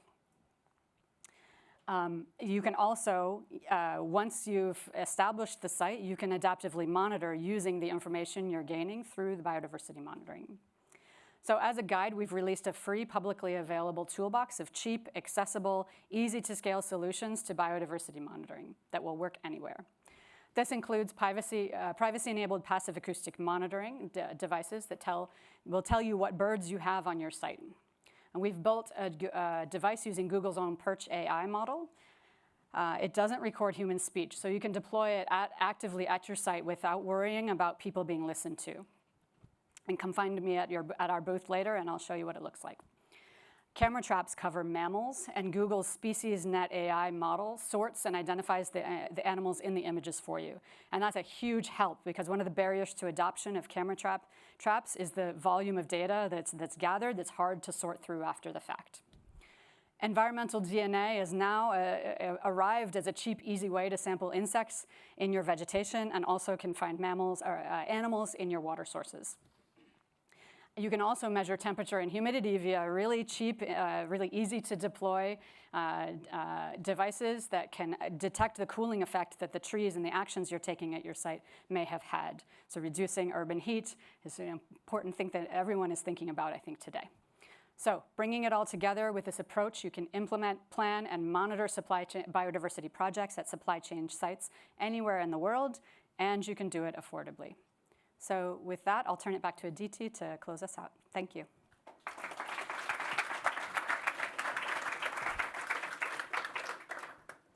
Thank you, Erica and Fen, for those important insights.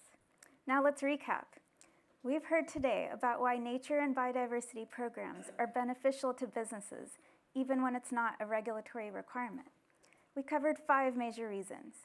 First, the industrial sites can support a large variety of species. I know, it's surprising, but it's true. Second, nature programs can positively benefit a business by improving worker well-being, reducing operational costs, and facilitating a social license to operate by focusing on species that are important to the local community. Third, platforms and tools built on Google Cloud, Gemini, and Earth Engine help supply chain operators understand where to prioritize impact and what actions to take. Fourth, any company can take no regrets actions without having any prior knowledge of the ecology of a particular site. These actions stay true no matter what type of ecosystem the site is in or where in the world it's in. It's easy to remember and easy to execute. And last, business operators can choose between a range of low, medium, or high interventions that they can take to increase quality habitat on site. And they can measure species responses to these interventions in a low-cost, privacy-centered way. So if you remember one thing from this talk, I hope it's this, that the private sector can play a huge role in conservation, even while improving business KPIs. Conservation doesn't have to happen only in a remote, faraway place like a national park. It can happen anywhere, even in an industrial manufacturing zone. And the best part is, you can get started today. This story isn't just about compliance or reporting, it's about resilience. So let's keep the conversation going and learn from each other along the way. I invite you to come see us at our booth outside. We'll have examples of these devices that run the Google DeepMind Perch by Acoustic model. We have camera traps. I'll be there along with Fen and Erica, who will also be on hand to answer any questions. So I hope you feel inspired and empowered by this information. And remember it the next time you pull out your phone.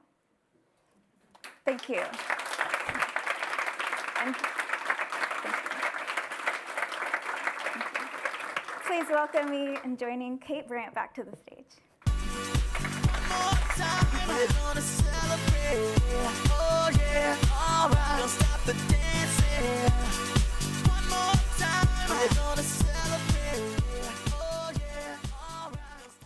Thank you so much, Aditi. That was great. Well, we have covered a huge amount of ground today. From AI tools that are mapping climate threats and optimizing our energy grids, to technologies that are safeguarding global communities and ecosystems. And as you've seen, we are deeply committed to the hard work and investment that it's going to require for us to mitigate the environmental footprint of this technology, while making it truly useful to addressing our planet's most intractable challenges. So if today has shown us anything, it is that the era of AI for sustainability as some future far-off concept, that is officially over. We have moved firmly from idea to impact.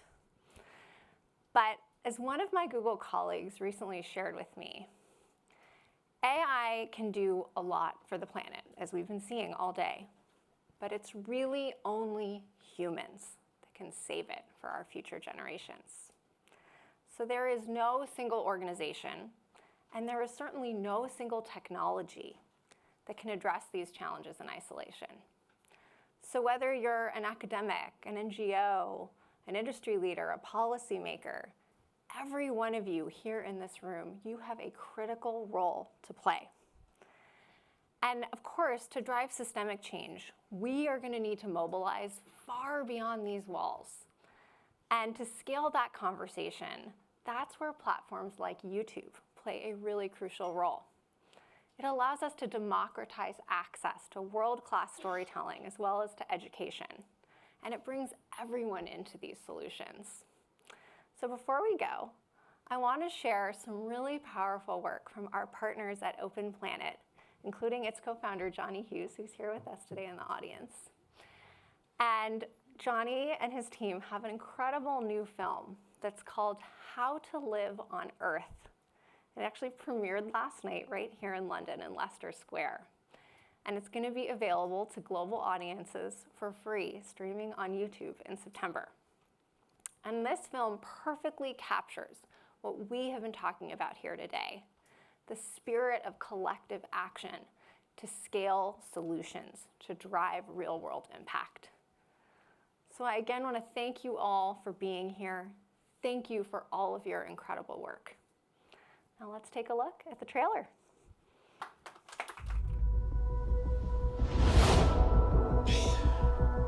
Some have said if it doesn't work out on planet Earth, we can live on Mars. That'll be fun.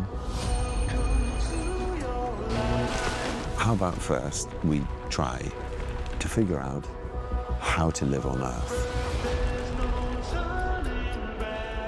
We're out of time. They're destroying everything.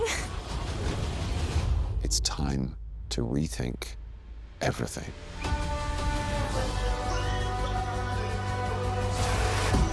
Can we really change the whole planet in a positive way? Nature's ready to help us turn things around.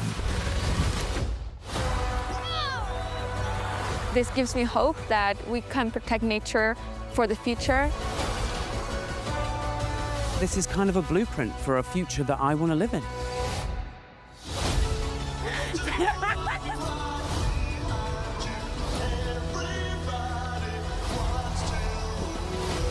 Welcome to the world's greatest how-to video.